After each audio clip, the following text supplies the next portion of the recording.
Be patient. Little one, your mate will recognize your worth when the time is right. That's what Geraldine told herself through a decade of servitude, through nights so cold she couldn't feel her fingers, through humiliation so deep it carved scars into her soul.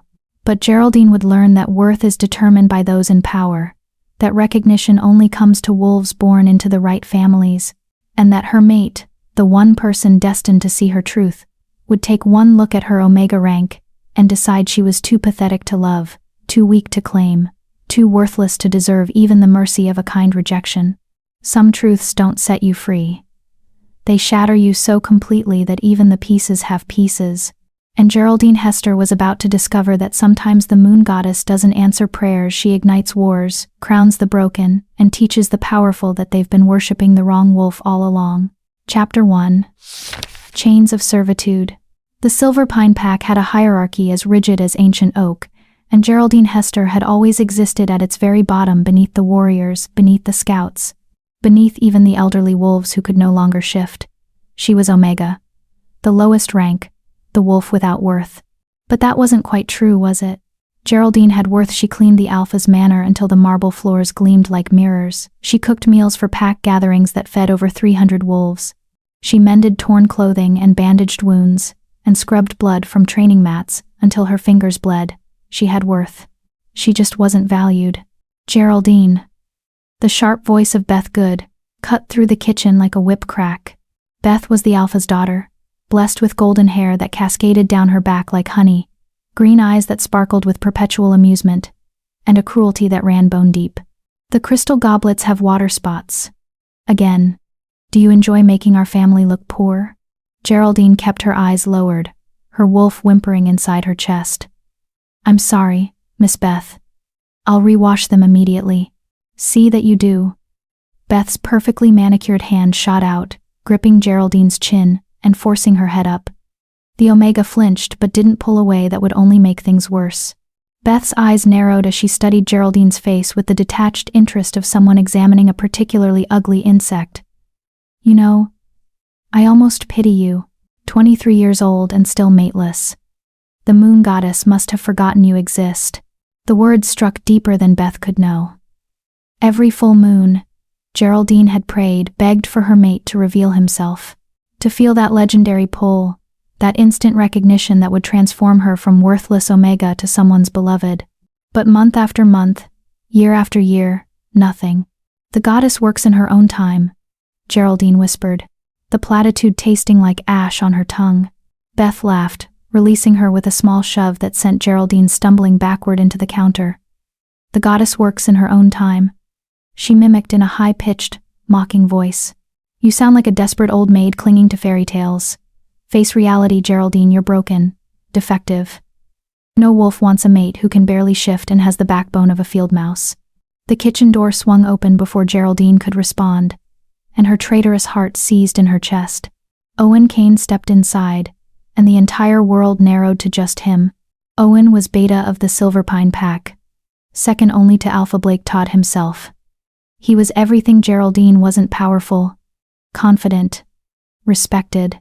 His dark hair fell just past his ears, perpetually tousled as if he'd just come from a run through the forest. His eyes were the color of amber, sharp and intelligent. His body was all lean muscle and controlled strength, the kind of wolf who could kill an enemy without breaking a sweat. And he was Geraldine's mate. She'd known for exactly 48 hours.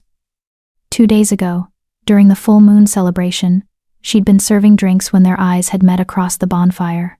The mate bond had snapped into place like a rubber band pulled too tight, and finally released a golden thread connecting her soul to his, thrumming with recognition and longing and rightness. She'd nearly dropped the tray of glasses. Her wolf had surged forward, desperate to run to him, to present herself, to finally claim what the moon goddess had promised her. But Owen's face had done something strange. His eyes had widened, his nostrils had flared as he scented her, and then, nothing. He'd turned away, walked off into the darkness as if she didn't exist. Geraldine had convinced herself she'd imagined his reaction. Maybe he'd been shocked. Maybe he needed time to process. Maybe he was waiting for the right moment to approach her privately, to sweep her into his arms and tell her that her suffering was over, that she'd never be alone again. 48 hours of maybe. Owen. Beth's voice turned syrupy sweet, her whole demeanor transforming in an instant. She pressed against him in a way that made Geraldine's wolf snarl with jealous rage. I didn't know you were stopping by. Are you here for father? Actually, Owen's voice was deep and smooth, the kind of voice that made Geraldine's knees weak despite herself. I'm here for Geraldine. Time stopped. Beth's mouth fell open. Geraldine's heart hammered so hard she thought it might burst through her ribs. Hope desperate. Painful hope bloomed in her chest like a flower breaking through concrete. He was here for her. He'd come to claim her. The goddess hadn't forgotten. Geraldine. Owen's amber eyes met hers. And they were cold, completely, utterly cold. I need to speak with you. Alone. Beth looked between them, her face twisting with confusion and something that looked suspiciously like jealousy. Why would you need to speak with her alone? Pack business. Owen's tone left no room for argument. Leave us. For a moment, Beth looked ready to protest. But even the Alpha's daughter didn't argue with the Beta. She shot Geraldine a look of pure venom before stalking out, her designer shoes clicking sharply against the floor. The door closed. Silence filled the kitchen like smoke. Geraldine's hands trembled as she wiped them on her apron. Owen, I've been wanting to talk to you. Since the full moon, I know what you felt. He cut her off, his voice flat. From his jacket pocket, he pulled out a thick envelope. Official pack letterhead. The kind used for important documents. Binding documents. Her wolf began to whimper. I'm not going to waste your time or mine with pretty speeches. Owen continued, setting the envelope on the counter between them like a barrier. You're my mate. I know it. You know it. The bond is real. Joy exploded in her chest. And I'm rejecting you. And died instantly, crushed under the weight of 3 words. What? The word barely made it past her lips. Owen's face remained impassive, as if he were discussing the weather rather than destroying her entire world. I, Owen Kane, Beta of the Silver Pine Pack, formally reject you, Geraldine Hester, as my mate. These papers make it official. Sign them, and the bond will be severed completely. We'll both be free to find more suitable partners. Geraldine's vision blurred. But the moon goddess chose us. We're destined. Destiny made a mistake. His words were surgical, precise, designed to cut deep. Look at yourself, Geraldine. You're Omega, the lowest rank. You can barely shift without exhausting yourself. You have no family, no connections, no value to the pack beyond scrubbing floors. Did you really think I'd tie myself to that? To you? Each word was a knife between her ribs. I'm Beta, he continued, his voice never rising, never showing emotion. I'll be Alpha someday when Blake steps down. I need a mate who can stand beside me, who can lead, who can make the pack respect us. Not someone the entire pack sees as a servant. Not someone who makes me look weak. I could get stronger, Geraldine heard herself say, hating how small her voice sounded. I could train. I could. You can't change what you are. Owen picked up the envelope and held it out to her. Sign the papers, Geraldine. Don't make this harder than it needs to be. Her hand shook as she took the envelope. Inside were official rejection documents, stamped with the pack seal. All it needed was her signature. And if I refuse? She didn't know where the question came from, some tiny spark of defiance that hadn't been completely extinguished. Owen's laugh was short and humorless. Then you suffer. The mate bond doesn't disappear just because it's inconvenient. You'll feel every moment I'm with someone else. Every time I touch another woman, you'll feel it like acid in your veins. Every time I eventually mark someone else as my chosen mate, you'll feel your soul tearing apart. Is that what you want? Tears burned in her eyes, but she refused to let them fall. Not in front of him. Why are you being so cruel? I'm not being cruel. I'm being practical. He pulled out a pen and set it beside the envelope. Sign, Geraldine. Accept reality. You were never meant for someone like me.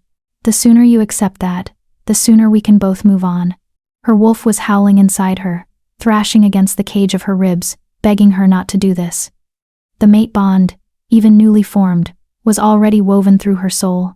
Severing it would be like ripping out her own heart. But what choice did she have?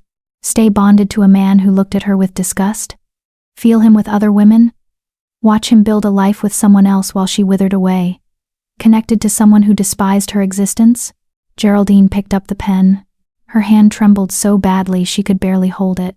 Smart choice, Owen said. And was that relief in his voice? She pressed the pen to paper. The kitchen door burst open. Beta Owen.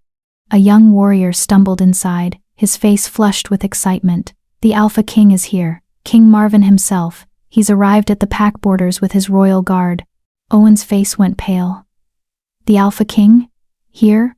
Why wasn't I informed? He just arrived, sir. Alpha Blake is gathering the council now. He's requesting all high-ranking wolves present themselves immediately. Owen cursed under his breath, already moving toward the door. He paused, glancing back at Geraldine. Sign those papers. Leave them on my desk. I'll finalize everything after the king's visit. Then he was gone. The door swinging shut behind him. Geraldine stood alone in the kitchen, rejection papers in one hand, pen in the other, her entire world crumbling around her ears. The Alpha King had come to Silverpine Pack, and she had a decision to make. Chapter 2. When royalty calls. Geraldine's hands wouldn't stop shaking. She stood in the kitchen for what felt like hours but was probably only minutes, staring at the rejection papers spread across the counter like a death sentence. The pen felt heavy as lead in her grip. All she had to do was sign. 3 letters of her name, G, H, signature flourish, and it would be over. The mate bond would snap like a dried twig. She'd be free. Free to be alone forever, her wolf whispered bitterly. Free to watch him choose someone else. Free to die inside while pretending we're fine. Stop it, Geraldine whispered to herself, to her wolf, to the empty kitchen. Stop hoping, he made his choice. But her hand wouldn't move. The pen hovered over the signature line, trembling, as if her body was refusing to cooperate with what her mind knew had to be done. A commotion outside the kitchen window drew her attention. Through the glass, she could see the pack grounds transforming into chaos. Wolves rushed in every direction, warriors straightening their uniforms, high-ranking members smoothing their clothing, scouts running messages back and forth. The entire pack was mobilizing, because the Alpha King had arrived. Geraldine had never seen King Marvin Coffee in person. Few wolves had. He ruled over all the packs in the territory from his seat of power 300 miles north, a figure more legend than reality.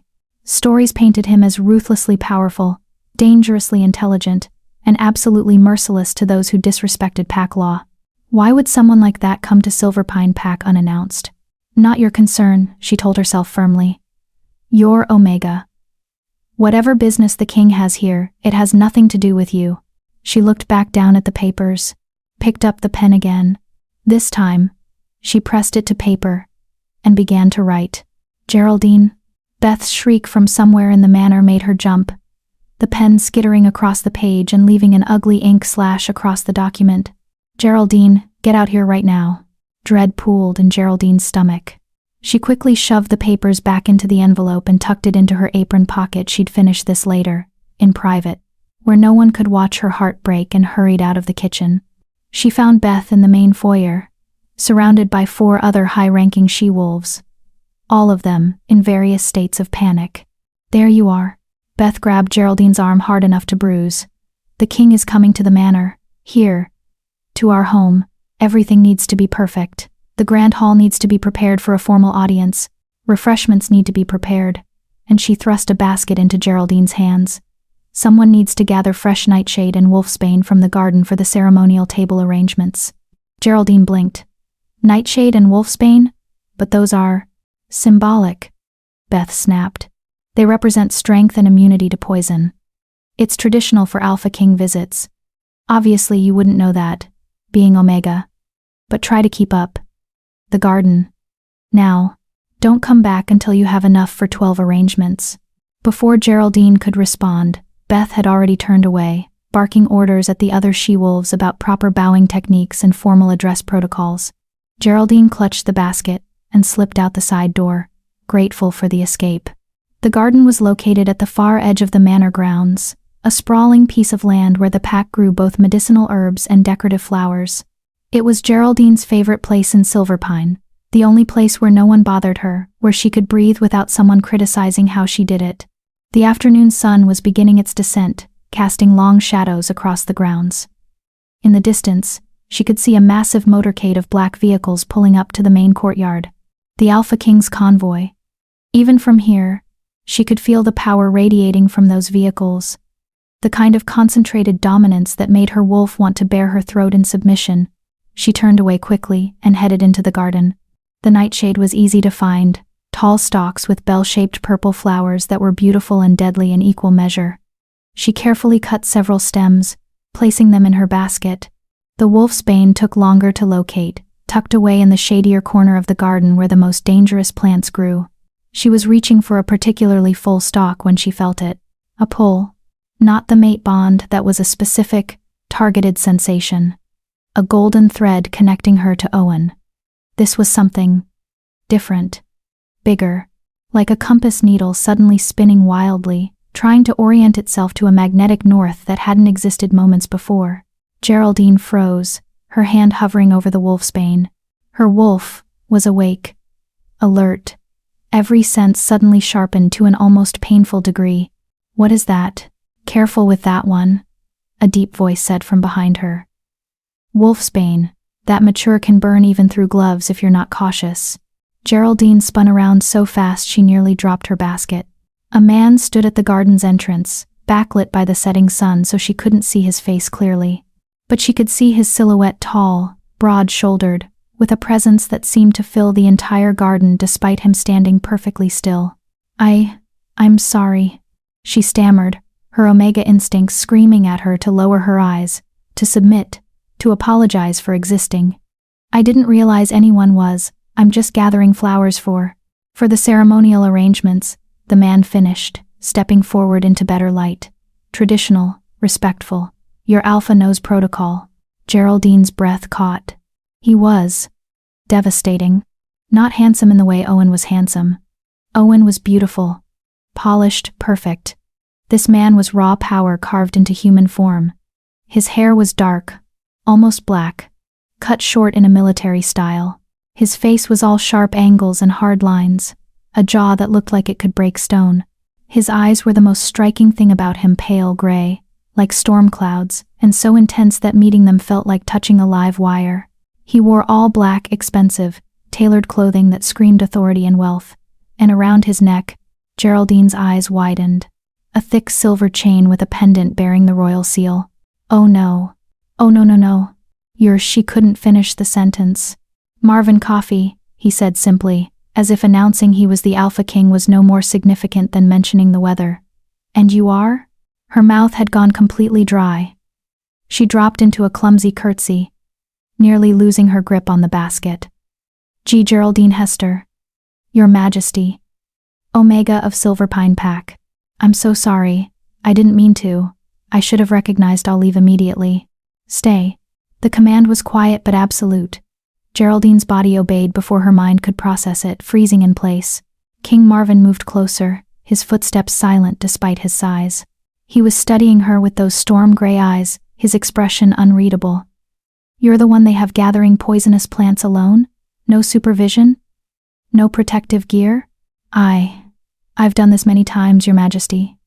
I'm careful. Careful." He repeated the word as if tasting it. "And if you were to make a mistake? If you were to absorb too much through your skin? Who would notice? Who would care?" The questions struck harder than they should have. Because the answer was obvious. No one. Geraldine swallowed hard. "I'm Omega, Your Majesty. This is what I do. What I'm useful for." Something flickered across his face. Anger? Disgust? It was gone too quickly for her to identify. "Is that what they've taught you?" His voice had gone dangerously soft. "That you're only as valuable as your rank?" She didn't know how to answer that.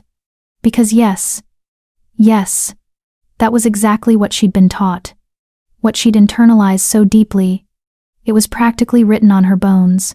King Marvin reached past her, his arm brushing her shoulder, sending an electric jolt through her entire body, and plucked the wolfsbane stem she'd been reaching for. His hands were bare. The poisonous plant should have burned him instantly. It didn't. He held it up to the fading light, examining it with the casual interest of someone who had nothing to fear from poison or pain. Aconitum lycoctonum. Beautiful, deadly, and completely harmless if you know how to handle it properly. He placed the stem carefully in her basket, then met her eyes again. The world tilted. That pull she'd felt earlier, that strange, overwhelming magnetic sensation, intensified 100-fold. Her wolf threw itself against her consciousness, desperate and confused and yearning for something she couldn't name. "Your Majesty." A sharp voice cut through the moment.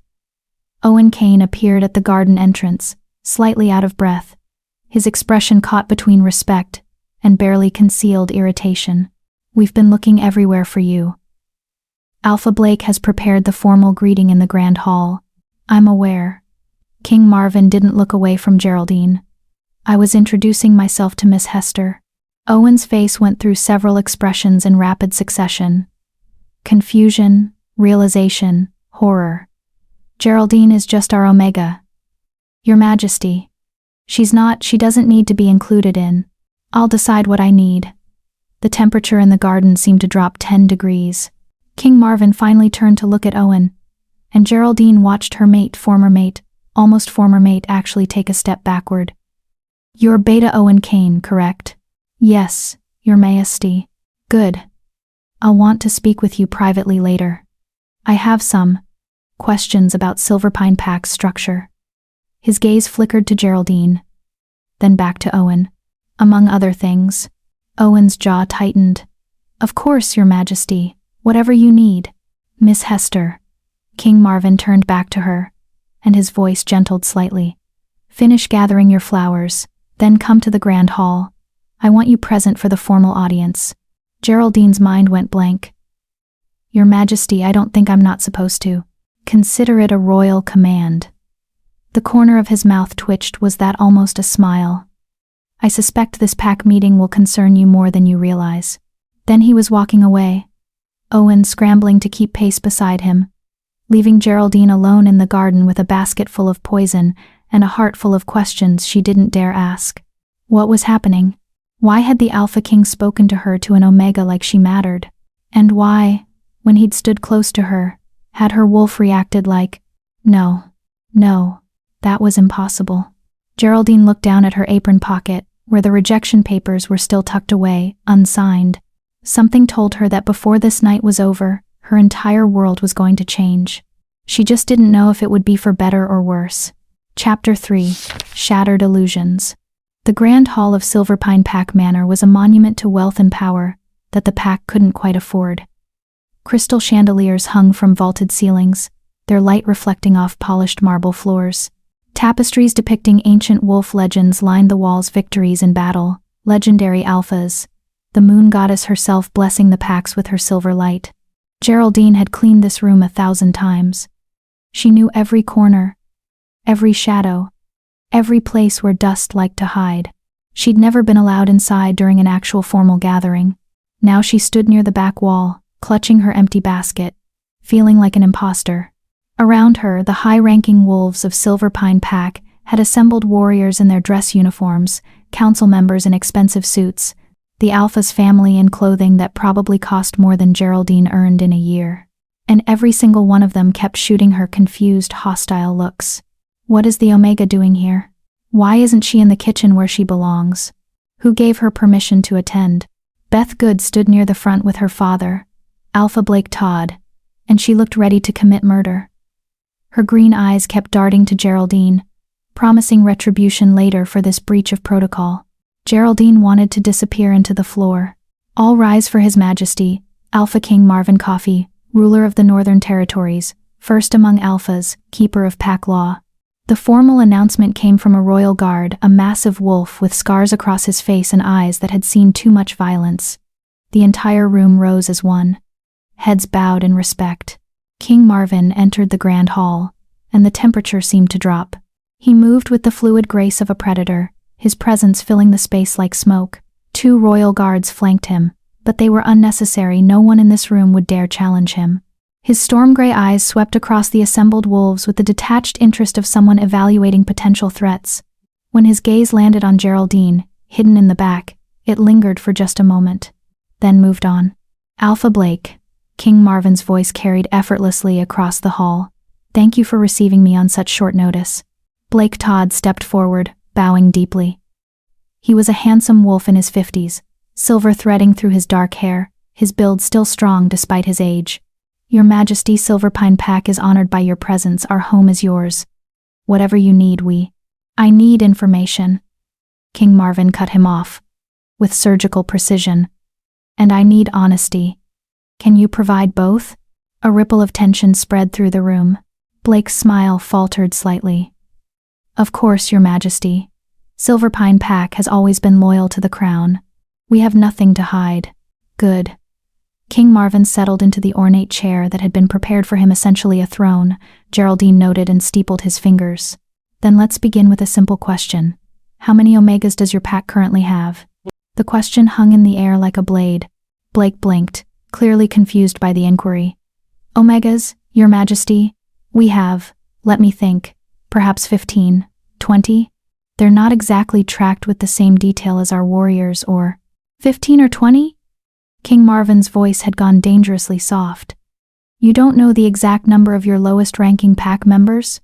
With respect, Your Majesty. Owen Kane stepped forward, his voice smooth and diplomatic. Omegas come and go. Some leave to join other packs, some don't survive the winter months. Keeping precise records would be basic pack management. King Marvin's eyes locked onto Owen, and Geraldine saw her almost former mate pale slightly. Every wolf in a pack, regardless of rank, should be documented, protected, valued. Or have the old laws changed without my knowledge? The room had gone deathly silent. Alpha Blake cleared his throat. Your Majesty, I assure you, we follow all pack laws to the letter. Our Omegas are provided, for they have shelter, food, work. King Marvin stood, and the movement was so sudden that several wolves near him flinched. Tell me, Alpha Blake, what kind of work do your Omegas perform? They handle domestic duties, cleaning, cooking, maintenance, gathering poisonous plants without protective gear? Blake's face went blank. I'm not sure I understand.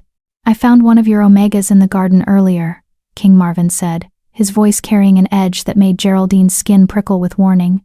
Alone, handling wolfsbane and nightshade with bare hands. When I asked her about safety protocols, she seemed confused by the concept of her own well-being mattering. Every eye in the room turned to look at Geraldine. She wanted to die. Beth's face had gone red with fury. Owen looked like he'd swallowed glass. Alpha Blake was clearly trying to calculate how to spin this in a way that didn't make his pack look negligent. Your Majesty, Blake said carefully, Geraldine is one of our more experienced Omegas. She's been handling those plants for years without incident. We trust her competence. You trust her competence, but don't bother learning if there are 15 or 20 Omegas total in your pack. King Marvin's eyebrows rose fractionally. Interesting logic. The temperature in the room kept dropping. Blake was sweating now. Geraldine could see it. Your Majesty, if there's been some breach of protocol, I assure you it was unintentional. Silverpine Pack has always what? Always treated your Omegas as disposable? Always operated under the assumption that low rank equals low value?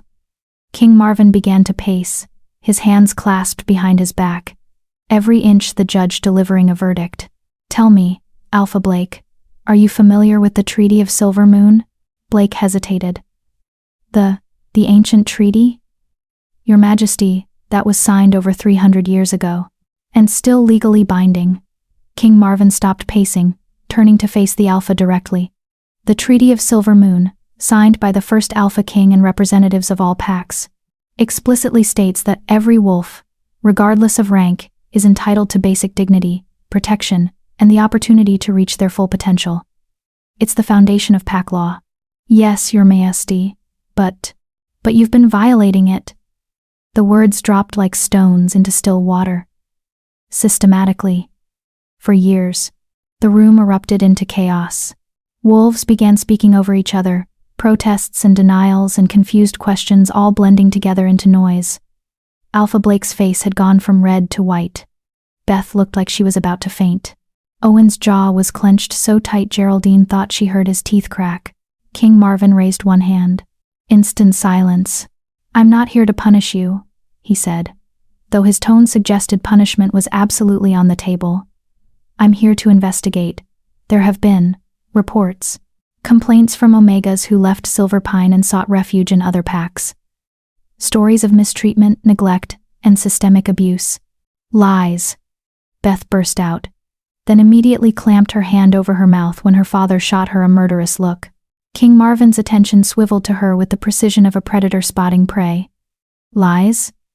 Tell me, miss." "Beth Good, your majesty," she said, dropping into a curtsy that was far too elaborate. "Alpha Blake's daughter, and future maid of our beta." Geraldine's stomach dropped. Future maid of our beta. She looked at Owen, who had the decency to look uncomfortable. "I see," King Marvin said slowly. "And you believe these reports of mistreatment are fabricated?" "Of course, your majesty." Beth's voice had taken on a pleading quality. "Our Omegas are perfectly happy. They have everything they need. Some wolves are just ungrateful.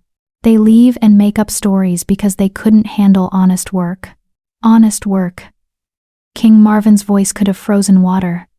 "Such as handling deadly poison without protection? Working 16-hour days without breaks? Sleeping in unheated servant quarters during winter?" Beth's mouth opened and closed like a fish. "Your Majesty."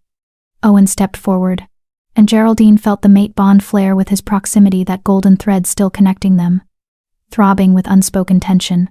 "I think there may be some misunderstanding about how Silver Pine operates. We're a traditional pack. We follow the old ways. Omegas serve, and in return they receive." "Receive what?" King Marvin interrupted. "Scraps? The privilege of existing on the margins? The honor of being invisible unless someone needs their floors cleaned?" Owen's face flushed. "With respect, your majesty, not all wolves are meant to lead. Some are born to serve. That's the natural order." "The natural order," King Marvin said, his voice dropping to something that was almost a growl, "is that every wolf has value. Every wolf deserves respect. And every wolf has the right to discover their true potential, not have it crushed under the weight of arbitrary hierarchy." He turned, and his eyes found Geraldine again across the crowded room. "Miss Hester, come here." Terror seized her heart. Every instinct screamed at her to refuse, to run, to do anything but draw more attention to herself. "But you didn't refuse an Alpha King." Geraldine moved through the crowd on shaking legs. Wolves parted around her like she carried disease. She could feel their stares, their judgment, their confusion about why the king cared about someone like her. She stopped in front of King Marvin and dropped to her knees, head bowed, exposing her neck in the ultimate gesture of submission. "Please stand," he said softly. She looked up, startled. "Stand, Miss Hester. I'm not going to hurt you." Slowly, she rose on trembling legs, keeping her eyes downcast. "Look at me," King Marvin commanded gently. She did. Those storm-gray eyes held hers, and she felt it again, that strange pull, that magnetic force that made her wolf howl with recognition, even though it made no sense, even though it was impossible. "Tell me," King Marvin said, and his voice was for her alone despite the 100 wolves listening. "Do you feel valued in this pack?" The question was so unexpected, so genuine, that tears burned behind her eyes. Her voice cracked. "I have a place here, your majesty. I have work. That's not what I asked." His eyes softened fractionally.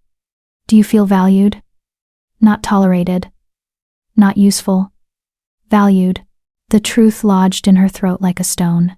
No, she'd never felt valued. Not once. Not ever. But saying that out loud, in front of Alpha Blake, in front of Beth, in front of Owen, who was standing right there with his future mate at his side. "Answer honestly," King Marvin said. "No one will punish you for honesty. You have my word." Geraldine's hands clenched into fists at her sides. "No," she whispered. The word fell into silence like a confession. "No," she said again, louder this time, something breaking open inside her chest. I don't feel valued. I feel like I'm furniture. Like I only matter when someone needs something from me. Like if I disappeared tomorrow, no one would notice except to complain about who would clean the manor. Beth gasped. Alpha Blake's face went purple. Owen looked like he wanted to drag her out of the room. But King Marvin smiled. It was a small smile, barely there. But it transformed his harsh face into something almost gentle. Thank you for your honesty, Miss Hester. He turned to address the room. This is what I'm talking about. This is the rot that's infected too many packs, the idea that some wolves matter less than others, that rank determines worth. He pulled something from his jacket pocket, a scroll sealed with silver wax bearing the royal crest. I'm invoking my authority as Alpha King, he announced, his voice ringing through the hall with absolute finality. Effective immediately, Silverpine Pack is under investigation for systematic mistreatment of lower-ranked wolves. I'll be conducting interviews with every Omega in this pack. I'll be reviewing your records, your housing arrangements, your work assignments, and I'll be determining if this pack is fit to remain autonomous, or if it requires direct royal oversight. The room exploded again, protests, denials, panic. Alpha Blake stumbled forward. Your Majesty, please. This is unprecedented. We've done nothing wrong. You can't just— I can. King Marvin's voice cut through the chaos like a blade. And I am. His eyes found Geraldine's one more time. Miss Hester, you're coming with me. I have questions about your treatment here, and I want answers in private where you don't have to fear retribution. Your Majesty. Owen's voice was strained, desperate in a way Geraldine had never heard before. Geraldine is. She's my concern. I'll speak for her. She has a voice of her own. King Marvin's tone could have cut steel. And I'm interested in hearing it. Dismiss her from your mind. Beta Cain. You have bigger problems to worry about. He offered Geraldine his arm like she was someone important, someone worth escorting, someone who mattered. She stared at it for a long moment, unable to process what was happening. Then, with trembling fingers, she placed her hand on his arm. The moment they touched, that pull intensified into something overwhelming. And deep in her apron pocket, the unsigned rejection papers seemed to burn like they were on fire. Chapter 4. Private Revelations. King Marvin led Geraldine through the manor, with the confidence of someone who owned every space he entered. His royal guards flanked them at a respectful distance, their presence a silent reminder that this was not a request, it was a royal command. Behind them, Geraldine could hear the chaos continuing in the grand hall. Alpha Blake's raised voice, Beth's hysteria, the confused murmuring of pack members trying to understand how their world had just been turned upside down in the span of 20 minutes. She couldn't think about them right now. All she could focus on was the feeling of her hand resting on King Marvin's arm, the heat radiating through the expensive fabric of his jacket, the solid strength of the muscle beneath, and that pull that wouldn't stop intensifying with every step they took together. What was wrong with her? She was mated to Owen. The bond was still there, still connecting them. Even if it was about to be severed, she shouldn't be feeling anything for anyone else. And yet, in here, King Marvin said, opening the door to Alpha Blake's private study. It was a room Geraldine had only entered to clean mahogany furniture, leather-bound books, a massive desk that screamed authority. He gestured for her to enter first, then followed, closing the door firmly behind them. The guards remained outside. They were alone. Geraldine's heart hammered against her ribs. She moved to the center of the room, then turned to face him, keeping her eyes lowered respectfully. Your Majesty, I don't understand what's happening. Why am I? Sit. He gestured to one of the leather chairs near the fireplace. She blinked. Your Majesty, I couldn't possibly, that's not, Geraldine. The way he said her name firm but not unkind made her wolf perk up with interest. Please sit. We need to talk, and I'd prefer you not spend the entire conversation looking like you're about to bolt. Slowly, feeling like she was breaking 1,000 unspoken rules, Geraldine lowered herself into the chair. The leather was buttery soft, probably more expensive than everything she owned combined. King Marvin took the chair across from her, leaning back in a way that should have looked casual but somehow still radiated contained power. He studied her for a long moment, those storm-gray eyes cataloging details she couldn't begin to guess at. Tell me about your life here, he finally said. The truth. Not what you think I want to hear. Not what would protect your alpha. The actual truth. Geraldine's throat went dry. I don't know what you want me to say, Your Majesty. Start with the basics. Where do you sleep? The question was so simple, so mundane, that it caught her off guard. In the servant quarters. Behind the kitchen. There are 8 of us in one room, 4 sets of bunk beds. Heating? We share blankets. Sometimes the kitchen stove stays warm enough that we can feel it through the wall. His jaw tightened fractionally. And you're paid for your work? Geraldine almost laughed. Omegas don't get paid, Your Majesty. We receive room and board in exchange for service. That's how it's always been. How many hours do you work each day? She had to think about it. I wake at 4 in the morning to start breakfast preparation. I usually finish cleaning after dinner, around 10 or 11 at night, sometimes later if there's a pack event, 17 to 19 hours a day. His voice had gone flat. 7 days a week? Omegas don't get days off, Your Majesty. The work doesn't stop. And medical care? If you're injured or ill? We take care of each other. There's an older Omega, she knows some healing herbs. We make do. You make do. He repeated the words like they tasted bitter. You work 19 hours a day, 7 days a week, sleep in unheated quarters, receive no pay, and have no access to proper medical care. Is that accurate? When he said it like that, laid out in stark terms, it sounded wrong. But it was just how things were. How they'd always been. It's not as bad as it sounds, Your Majesty, she found herself saying, though she wasn't sure why she was defending Silverpine. We have food. We have shelter. Some packs don't even take in Omegas at all. Some packs violate pack law more egregiously than others. He corrected sharply. That doesn't make this acceptable.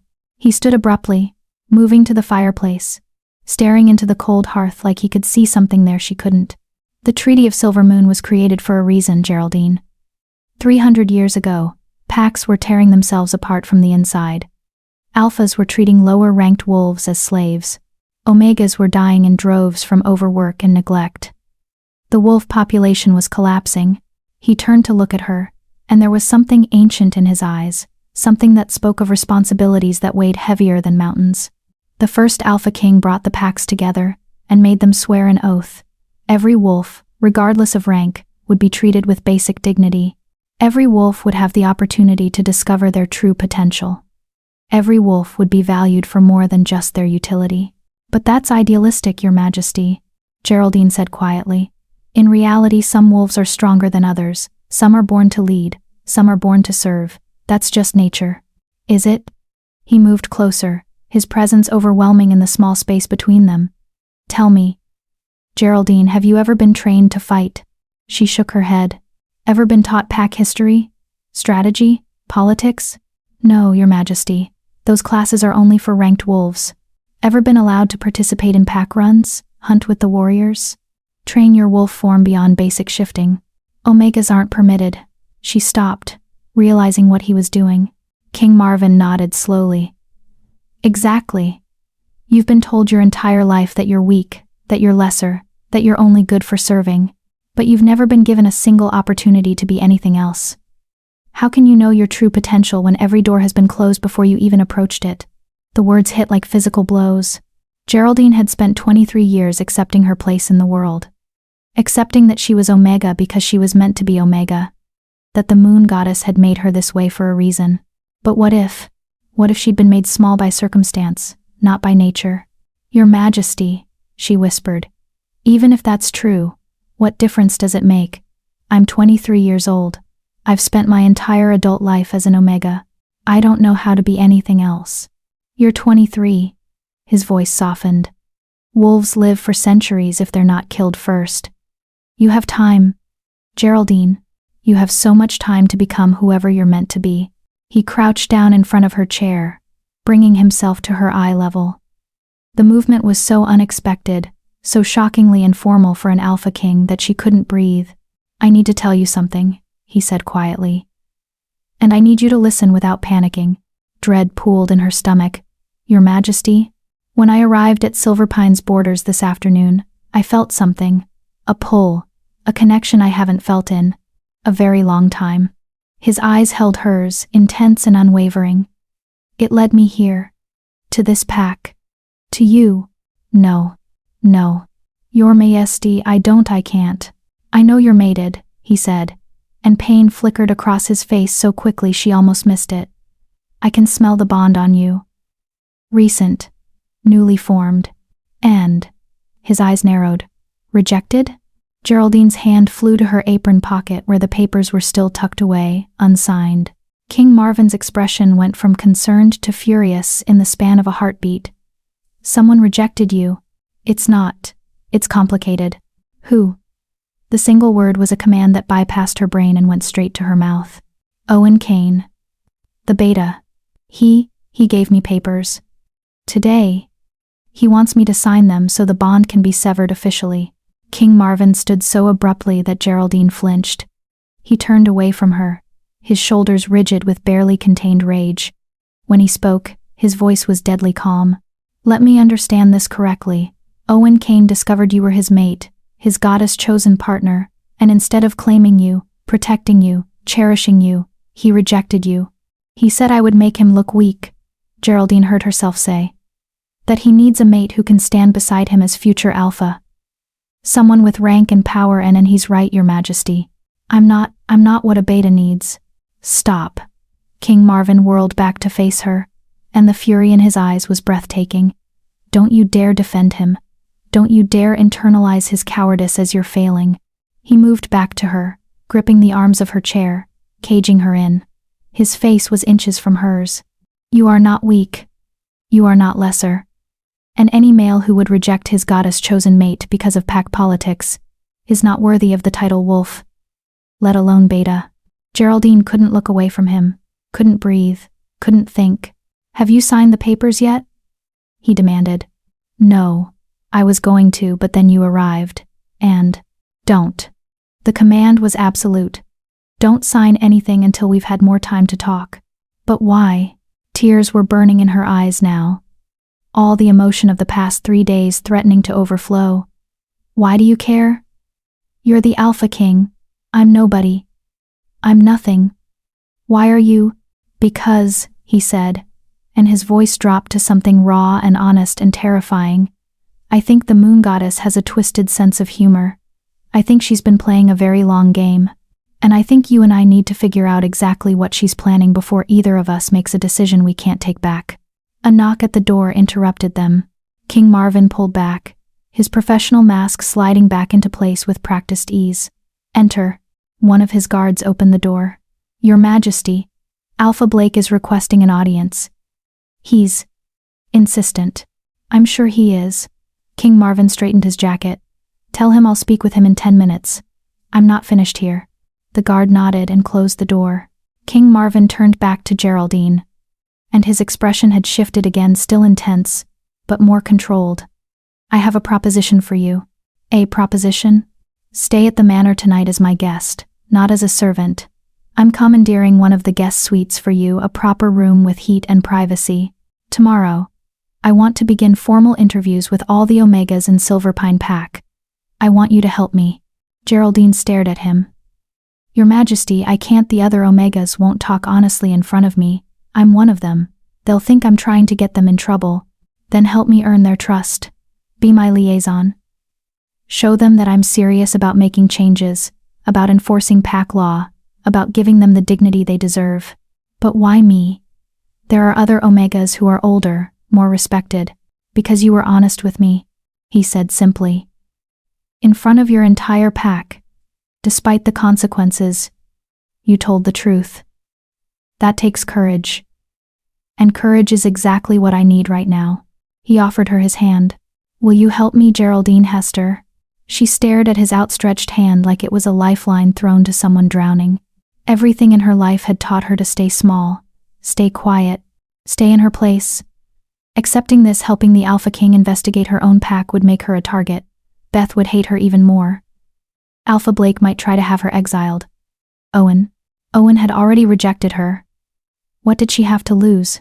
Slowly, Geraldine placed her hand in his. The moment their skin touched, that pull flared so intensely that she gasped. Her wolf surged forward, recognizing something, demanding something, and King Marvin's eyes flashed gold. Not the normal amber gold of a wolf's eyes. Pure molten gold. The color of royalty. The color of power that shouldn't exist. He pulled his hand back quickly, but not before she saw the shock on his face, as if he'd felt it too, whatever that was. "Your Majesty?" Her voice was barely a whisper. "Get some rest tonight," he said, his voice slightly unsteady. "We have a lot of work to do tomorrow. And Geraldine?" "Yes, Your Majesty?" "Don't sign those papers, promise me." She should ask why. She should demand an explanation. She should do 100 things that a smart, self-preserving wolf would do. Instead, she nodded. "I promise." His shoulders relaxed fractionally. "Good. Now let's get you settled before Alpha Blake breaks down the door. I have a feeling he and I are going to have a very long, very unpleasant conversation about how he runs his pack." As they moved toward the door, Geraldine's hand drifted back to her apron pocket. To the rejection papers that would sever her bond with Owen forever. Papers she'd almost signed. Papers she'd been desperate to sign just hours ago. Now, with the Alpha King's command still ringing in her ears and that inexplicable pull thrumming between them like a living thing, she wasn't sure what she wanted anymore. The only thing she knew for certain was that her life had just become infinitely more complicated, and somewhere deep inside, her wolf was howling with something that felt dangerously close to hope. Chapter 5. The investigation begins. The guest suite King Marvin had commandeered for Geraldine was larger than the entire servant quarters she shared with 7 other Omegas. A massive 4-poster bed dominated the room, draped in silk curtains the color of moonlight. Plush carpet covered the floor carpet she'd cleaned a dozen times but never been allowed to walk on with bare feet. A fireplace crackled with actual warmth, not the distant suggestion of heat filtering through kitchen walls. And the bathroom. Geraldine stood in the doorway of the bathroom, staring at the clawfoot tub like it was a mythical creature. Hot running water. Soap that smelled like lavender instead of harsh lye. Towels so soft they felt like clouds. She'd spent her entire life cleaning rooms like this. She'd never imagined sleeping in one. A knock at the door made her jump. "Miss Hester?" A female voice, unfamiliar. "His Majesty sent me to assist you. May I enter?" Geraldine crossed to the door and opened it to find a woman in her 40s with kind eyes and the bearing of someone accustomed to serving royalty. She carried an armful of clothing. "I'm Nora Woods, His Majesty's personal attendant," the woman said with a warm smile. "He thought you might need some proper clothing. These should fit. I'm quite good at estimating sizes." She swept into the room and laid the clothing across the bed. 3 outfits, all in soft fabrics and neutral colors, simple but well made. The kind of clothing ranked wolves wore. "I couldn't possibly," Geraldine started. "His Majesty insists." Nora's smile was gentle but firm. "He also wanted me to tell you that dinner will be brought to your room. He thought you might prefer to eat in private tonight, rather than face the packed dining hall." The relief that flooded through Geraldine was almost embarrassing. The thought of sitting in the dining hall, with every wolf staring at her, judging her, whispering about how the Omega had gotten above herself. "That's very kind of His Majesty," she managed. Nora studied her for a moment, her expression thoughtful. "He speaks highly of you, you know. Said you were brave. The king doesn't use that word lightly." "Brave." Geraldine almost laughed. She'd spent the entire encounter with King Marvin terrified, unsure, barely able to string sentences together. "I should let you rest," Nora said, moving toward the door. "But Miss Hester?" "One more thing." "Yes?" "His Majesty has a gift for seeing people as they truly are, not as the world has labeled them. If he says you're brave, if he says you matter, believe him. He's never wrong about these things."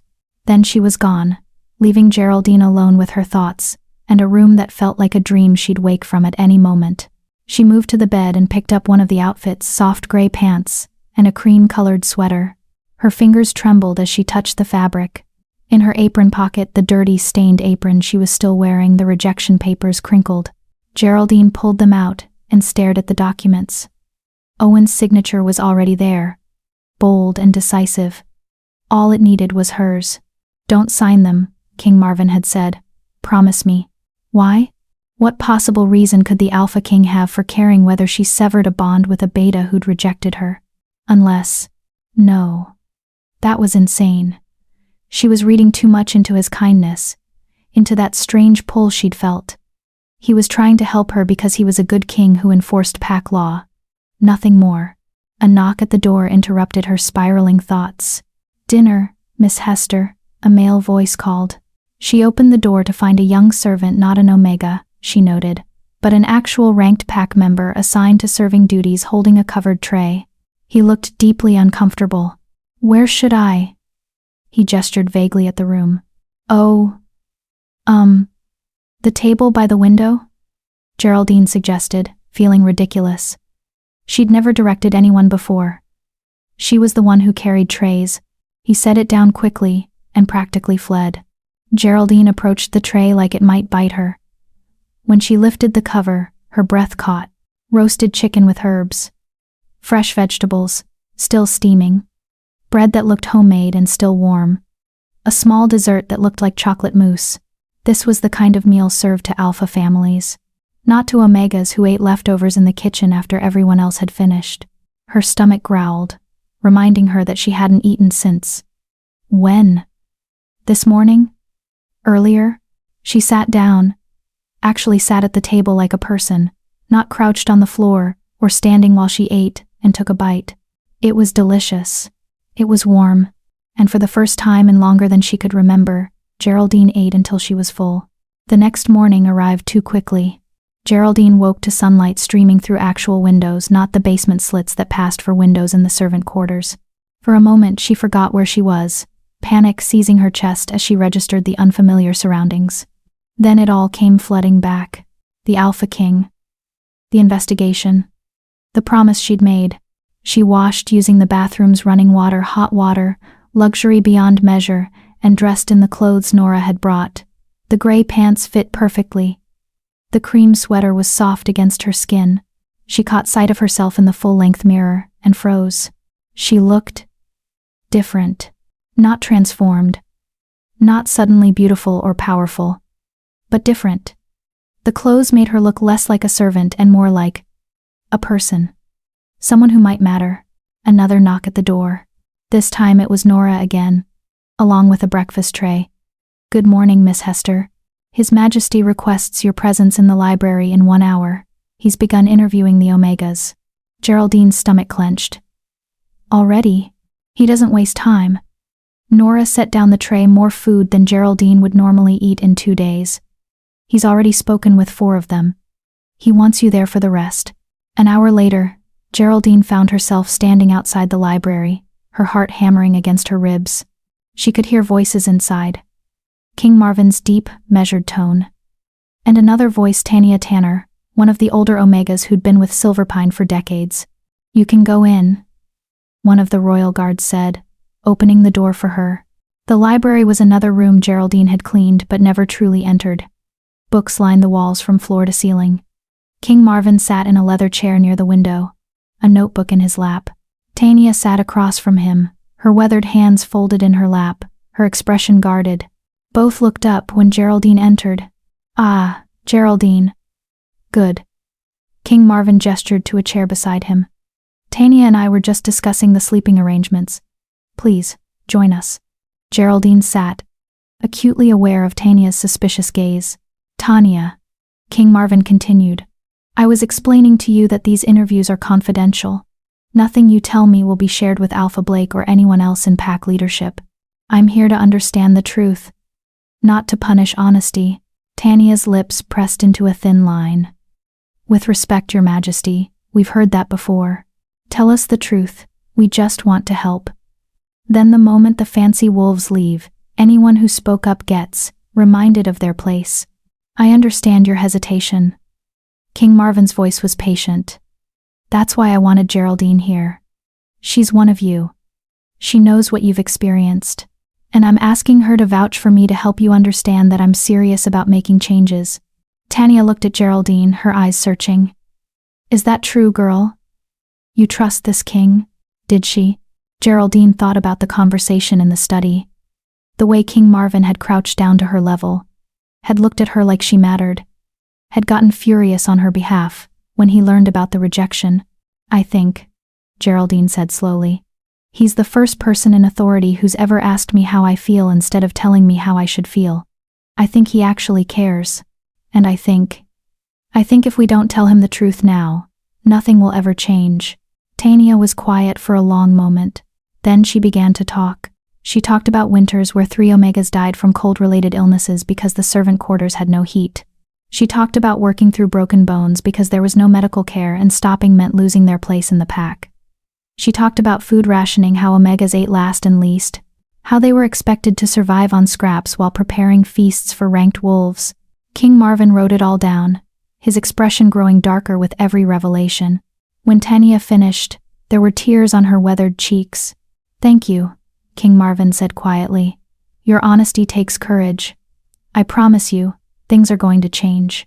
Tanya stood to leave, then paused at the door. "Your Majesty? One more thing." "Yes? There's a room, in the basement, where they send Omegas who cause problems, who talk back or work too slowly or make mistakes." Her voice had gone very quiet. "We call it the correction room. You should know about it." King Marvin's pen stopped moving. "What happens in this correction room?" But Tanya had already left, the door closing softly behind her. The silence in the library was deafening. "Geraldine," King Marvin's voice was deadly calm. "Do you know what she's talking about?" Geraldine's mouth had gone dry. Yes, Your Majesty. Have you been there?" The memory flashed dark, cold, the smell of mildew and fear. 3 days locked in darkness after she'd accidentally broken one of Beth's favorite vases. No food, no water, just darkness, and the certainty that no one cared if she lived or died. "Once," she whispered, 2 years ago." King Marvin stood abruptly. "Show me."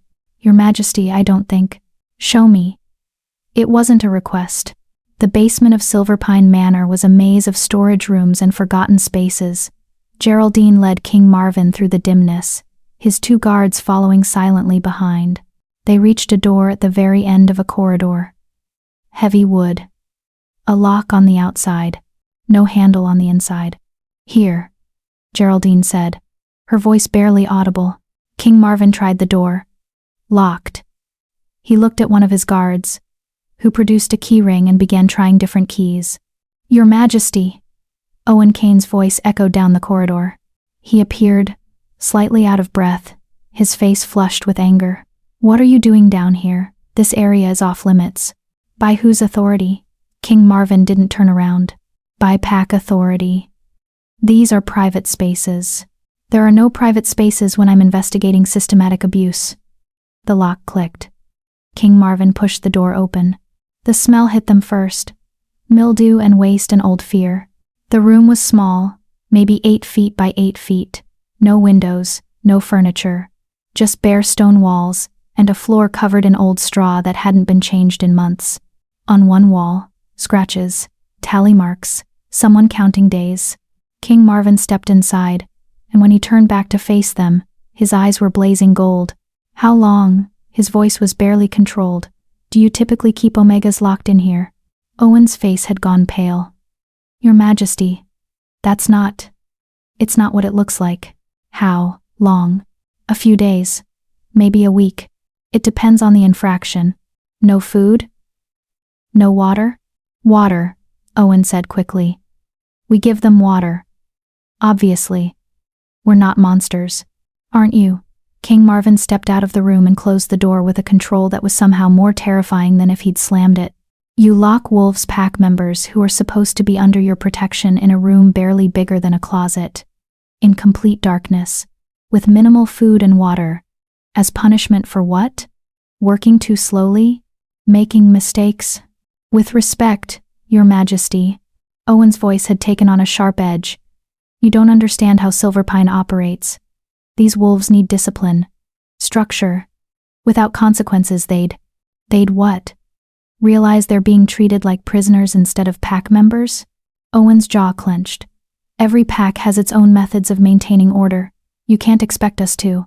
"I can expect you to follow pack law." King Marvin was directly in front of Owen now, and though Owen was tall, the king seemed to tower over him. "And pack law is very clear about what constitutes abuse. This," he gestured to the door, "is abuse. This entire system is abuse. And it ends today. You can't just I can. I am. King Marvin turned to his guards. I want this room sealed. No one enters it except to document evidence. And I want every Omega in this pack moved to proper quarters by tonight. Guest rooms, empty warrior barracks. I don't care where, but not the servant quarters. Not anymore. Your Majesty. Owen's voice was tight with barely controlled rage. You're overstepping. You can't just come into a pack and overturn centuries of tradition. Watch me. King Marvin moved past Owen, then paused. Oh, and Beta Cain? I'm going to need to speak with you privately later. I have some questions about your personal conduct, particularly regarding mate bonds and rejection papers. Owen's face went from pale to ashen. King Marvin's eyes found Geraldine. Come, we have more interviews to conduct. As they walked away, Geraldine glanced back at Owen. He was staring at her with an expression she couldn't quite read. Anger? Betrayal? Fear? And threaded between them, that golden mate bond pulsed with his emotions, confusion, rage, and something that might have been regret. But she didn't care. For the first time in her life, someone was fighting for her. And it felt like the world was finally starting to shift in the right direction. Chapter 6. The Confrontation. By the time the sun began its descent toward the horizon, King Marvin had interviewed 12 Omegas. 12 stories of systematic neglect, cruelty disguised as tradition, and suffering normalized to the point of invisibility. Geraldine sat beside him through all of it, watching as he carefully documented every word, every hesitation, every tear. He never rushed them, never dismissed their pain, never suggested they were exaggerating or being dramatic. He simply listened, and with every story, the fury in his storm-gray eyes grew. That's the last one for today, he said after the final Omega. A young male named Brian Chase, who'd only been with Silverpine for 6 months, left the library. King Marvin set down his pen and rubbed his temples. 13 interviews, 13 different wolves, and every single story matches. What did you expect, Your Majesty? Geraldine asked quietly. She'd brought him tea an hour ago, a habit she couldn't quite break, needing to be useful, and he'd actually thanked her for it like an equal. Honestly, I hoped I was wrong. He looked exhausted in a way that had nothing to do with physical tiredness. I hoped the reports I'd received were exaggerated, that maybe it was just 1 or 2 disgruntled wolves making accusations. But this, he gestured to his notebook, pages filled with accounts of abuse. This is institutional. This is how Silverpine operates. And that means Alpha Blake either knows and approves, or he's so negligent he doesn't know what's happening in his own pack. Either way, it's unacceptable. What happens now? Geraldine asked, though part of her wasn't sure she wanted to know. King Marvin stood, moving to the window. The pack grounds were visible below wolves going about their evening routines, completely unaware that their world was about to change. Now I confront Alpha Blake. Officially, with evidence he can't dismiss or explain away. He turned to look at her. And then I make some very difficult decisions about Silverpine's future. A knock at the door interrupted them. One of the royal guards entered. Your Majesty, Beta Owen Cain is outside. He's requesting a private audience. He says it's urgent. King Marvin's expression hardened. Does he now? How convenient. He looked at Geraldine. You don't have to stay for this. In fact, I'd prefer if you... I want to stay. The words were out of her mouth before she could think them through. Please, Your Majesty. I need to hear what he has to say. King Marvin studied her for a long moment, then nodded. Very well. But if at any point you want to leave, you leave. Understood? Yes, Your Majesty. Send him in, King Marvin told the guard. Owen Cain entered the library like a man walking into battle. His posture was rigid, his jaw set, his eyes flickering between King Marvin and Geraldine with an emotion she'd never seen before. Was that jealousy? Your Majesty, Owen bowed, but there was something perfunctory about it. Thank you for seeing me, Beta Cain. King Marvin didn't sit, didn't offer Owen a seat. You said this was urgent. Speak. Owen's hands clenched at his sides. I need to understand your intentions regarding Silverpine Pack. The rumors spreading through the manor are concerning. Some wolves are saying you plan to dissolve our pack entirely, strip Alpha Blake of his position, install royal oversight. Those aren't rumors, King Marvin said calmly. Those are possibilities I'm actively considering. The color drained from Owen's face. Your Majesty, with respect, that would be catastrophic. Silverpine has existed for over 200 years. We have history, traditions, a way of life that violates pack law. King Marvin's voice was like ice. Traditions that involve locking pack members in basement rooms as punishment. History built on the backs of wolves you've systemically degraded and dehumanized. We maintain order. You maintain cruelty. King Marvin moved closer to Owen, and despite Owen being beta powerful, strong, dangerous, he actually took a step backward. I've spent the entire day interviewing wolves who are terrified to speak honestly because they know the consequences. Who work themselves to exhaustion, for no pay, no recognition, no basic dignity. Who die in your care, and no one even bothers to count them. Every pack has omegas Every pack that treats omegas the way Silverpine does is breaking the law. King Marvin's eyes flashed gold. And I'm done pretending those laws are optional. Owen's jaw worked, fury and fear warring on his face. So that's it? You've decided we're guilty based on the word of a handful of disgruntled omegas who told the truth. King Marvin's voice dropped to something dangerous. I've seen the correction room. Beta Cain. I've documented 13 separate accounts that all align perfectly. I've watched you and your alpha pretend this is about tradition, when it's actually about power and control. You don't understand. I understand perfectly. King Marvin cut him off. I understand that you're scared. Your pack's way of life is ending. Your position is threatened, and you're desperately trying to salvage something from the wreckage. He moved even closer to Owen. But here's what you need to understand, Beta Cain. I don't care about your excuses. I don't care about your traditions. I care about pack law, and the wolves suffering under your authority. And nothing you say will change my mind about what needs to happen here. Owen's eyes darted to Geraldine, and something ugly twisted his features. This is about her, isn't it? King Marvin went very still. Excuse me, Geraldine. Owen's voice had taken on a sneer. You've decided to destroy an entire pack because you feel sorry for one pathetic omega who— Choose your next words very carefully, King Marvin said, his voice barely above a whisper. Because depending on what comes out of your mouth, I might forget I'm a civilized wolf. But Owen was past caring. The pressure of the investigation, the threat to everything he knew, the confusion of his own emotions, it all came pouring out in words meant to wound. She's nothing, Your Majesty. A weak, useless omega who can barely shift. I rejected her because mating with her would have destroyed any respect I've built in this pack. And now she's gotten your attention probably by playing the victim, crying about how hard her life is, and you're letting your sympathy cloud your judgment. Geraldine felt each word like a physical blow, but before she could respond, King Marvin moved. One moment he was standing 5 feet away from Owen.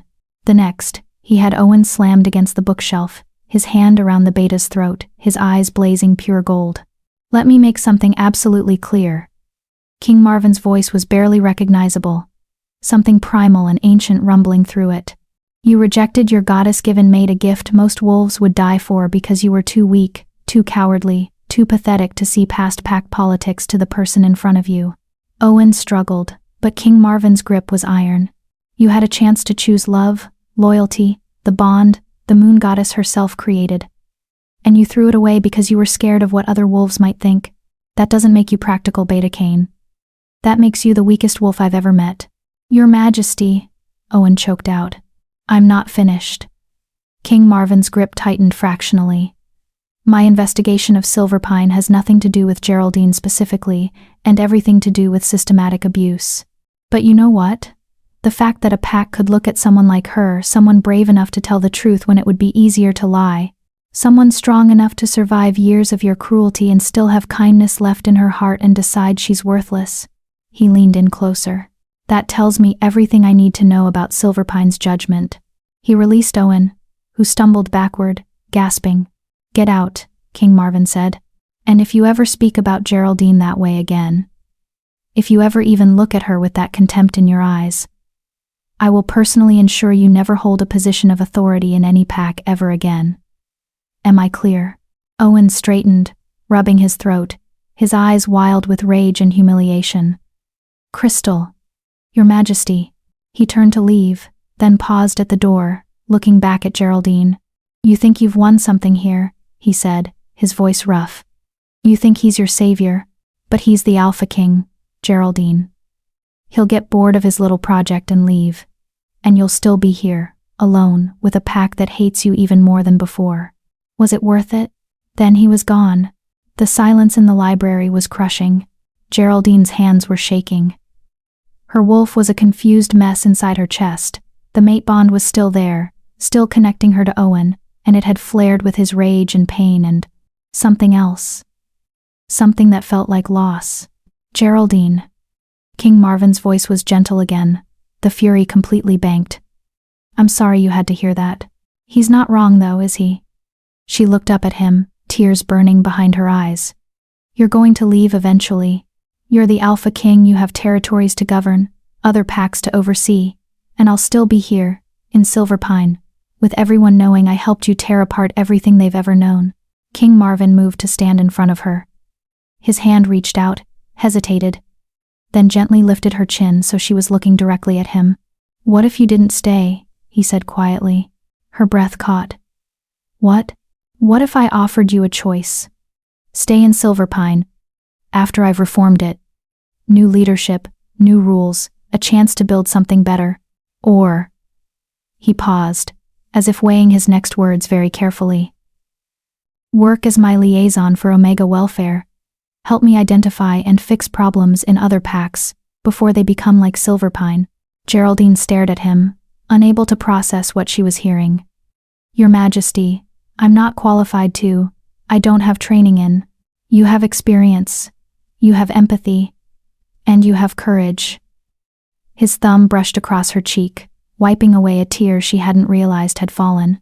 That's more valuable than any formal training. The touch sent electricity through her entire body. That pull, that inexplicable, overwhelming pull flared so intensely she could barely breathe. King Marvin felt it too, she could tell. His eyes widened fractionally, his breath caught. Your Majesty, she whispered. What is this? This connection between us. I can feel it. Ever since you arrived, I've felt something, and I don't understand. I need to tell you something, he said, his hand still cupping her face like she was something precious. Something I should have told you yesterday, but I was afraid. I'm still afraid. Tell me what. He took a breath, and when he spoke, his voice was raw with emotion. True mates are rare. Most wolves never find them, they find compatible mates, chosen mates, bonds built on respect and affection. But true mates? Bonds written by the moon goddess herself, before you were even born? Those are once in a lifetime. Maybe once in several lifetimes. Geraldine's heart was hammering so hard, she thought it might break through her ribs. I've lived a long time, Geraldine. Longer than most wolves. I've waited, searched, hoped for a true mate. And I'd accepted that maybe the goddess didn't have one planned for me. His eyes held hers, storm gray meeting her own brown ones. Then I came to Silverpine, and I felt it. That pull, that recognition, like my soul was a compass, and it had finally found north. But I'm mated to Owen, Geraldine heard herself say, even though every fiber of her being was screaming something different. The bond is still. Is it? King Marvin's voice was gentle but insistent. Because from what I understand, he rejected you, gave you papers to sign severing the bond, and mate bonds. They can be overridden by true mate bonds. If a stronger, more fundamental connection exists, the lesser bond fades away. Are you saying? I'm saying. His other hand came up to frame her face, holding her like she was the most important thing in the world, that I think the moon goddess made a mistake giving you to Owen Kane first. Or maybe it wasn't a mistake. Maybe she was testing him, giving him a chance to prove himself worthy, and he failed. But I'm Omega, Geraldine whispered, the old pain flaring. You're the Alpha King. How could we possibly be? What if you're not? The question hung in the air like lightning about to strike. Geraldine blinked. What? What if you're not Omega? What if you've been suppressed your entire life, kept weak and small and powerless because this pack needed someone to look down on? What if your true rank is something else entirely, and no one bothered to look close enough to see it? The world tilted. That's impossible. I've been Omega since I presented at 13. I can barely shift.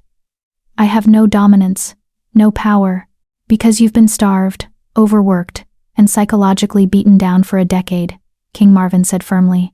I've seen it before, Geraldine.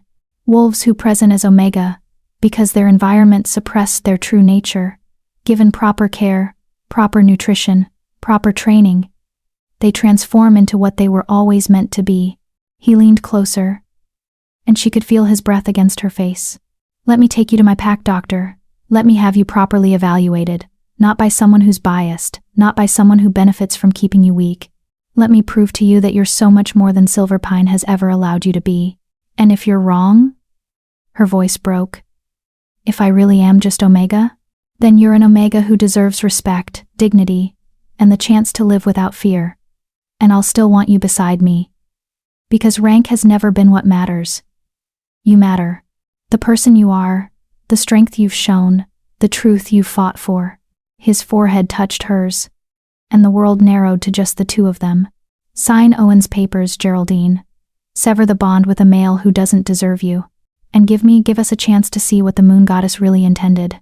Tears were streaming down her face now. You're the Alpha King. I'm nobody. You're not nobody, his voice was fierce. Not to me, never to me. And then, so quietly she almost missed it, you're everything. The door burst open. Alpha Blake stood in the doorway, his face purple with rage, Beth right behind him. Your Majesty. Blake's voice was barely controlled. I've just been informed that you've ordered my Omegas moved to guest quarters. That you've sealed the correction room. That you're threatening to dissolve my pack. This has gone far enough. King Marvin straightened slowly, and when he turned to face Blake, his expression was absolutely glacial. You're right, Alpha Blake. This has gone far enough. That's why, effective immediately, I'm placing Silverpine Pack under direct royal investigation. You and your council are suspended from leadership pending a full review. And if the evidence supports what I've already documented. He paused, letting the weight of his words settle. You'll be stripped of your Alpha title permanently, Beth screamed. Blake went white as death, and Geraldine realized that everything, absolutely everything, was about to change. Chapter 7, Breaking Free. The Grand Hall was packed with wolves. Every member of Silverpine Pack who could walk had been summoned for an emergency gathering. Warriors lined the walls, council members huddled in anxious clusters. Omegas, all 13 of them that King Marvin had interviewed, stood together near the back, their faces reflecting confusion and cautious hope. And at the front, on the raised platform where Alpha Blake normally held court, stood King Marvin Coffey, flanked by his royal guards. Geraldine stood to his left, where he'd insisted she remain. You're part of this, he'd told her. You helped uncover the truth. You deserve to see justice done. But standing here, with hundreds of hostile eyes boring into her, Geraldine felt like she was about to be torn apart. This is unprecedented. Alpha Blake stood below the platform, his hands clenched into fists. Your Majesty, you cannot simply walk into a pack and declare martial law. I can when pack law is being systematically violated. King Marvin's voice carried effortlessly across the hall. The Treaty of Silvermoon grants me authority to intervene when packs fail to protect their members. Silverpine has failed, spectacularly. A rumble of angry voices rose from the crowd. Based on what evidence? Beta Owen Kane stepped forward, his throat still bruised from where King Marvin had grabbed him. The complaints of a few disgruntled Omegas who don't understand. 13 separate interviews, King Marvin interrupted, his tone sharp as broken glass. 13 wolves with consistent stories of abuse, neglect, and systematic dehumanization.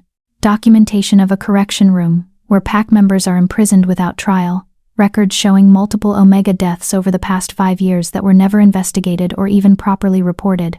Gasps rippled through the crowd. Your Majesty, a council member, Don Byers. Geraldine recognized him, spoke up. Surely you understand that Omegas require discipline. They're not like ranked wolves. They need structure, consequences. They need basic human decency. King Marvin's eyes flashed gold. which Silverpine has consistently denied them. But we're not here to debate philosophy. We're here because I'm invoking Article 7 of the Treaty of Silver Moon. The hall went deathly silent. Article 7 was legendary, the nuclear option. It had only been invoked twice in 3 centuries, both times resulting in complete pack restructuring. "You can't," Blake whispered, all color draining from his face. "Your Majesty, please." Article 7 states that when an alpha is found to be systemically violating pack law, the Alpha King may suspend that alpha's authority and install temporary royal oversight until reforms are implemented and verified. King Marvin pulled out an official scroll, sealed with the royal crest. "I've spent 2 days investigating Silverpine. I've documented extensive evidence of abuse, and I've determined that current leadership is either complicit or criminally negligent." He unrolled the scroll. "Therefore, effective immediately, Alpha Blake Todd is suspended from his position. Beta Owen Kane is suspended from his position. The current council is dissolved.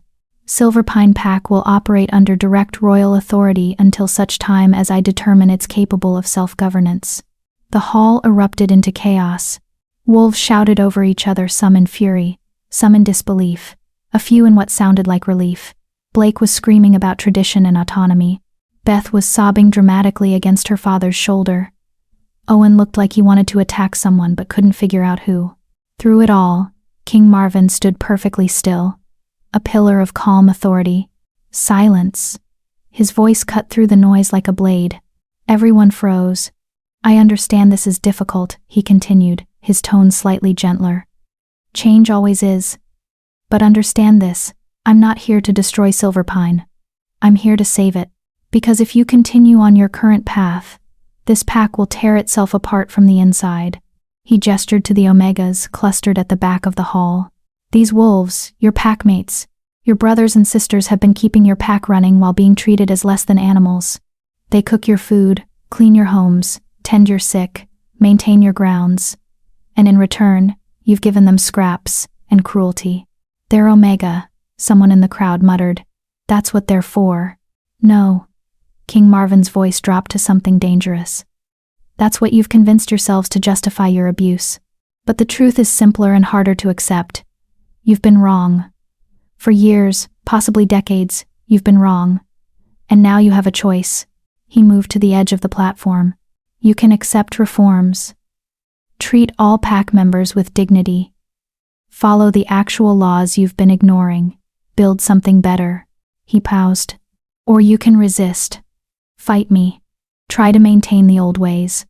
And I promise you I will dismantle this pack brick by brick, until nothing remains but the memory of what happens when wolves forget their humanity." The threat hung in the air like smoke. "The choice," King Marvin said quietly, "is yours." For a long moment, no one moved. Then, from the back of the hall, one of the Omegas, Brian Chase, the young male who'd been interviewed last, stepped forward. "I choose reforms," he said, his voice shaking but determined. "I choose being treated like a person instead of property."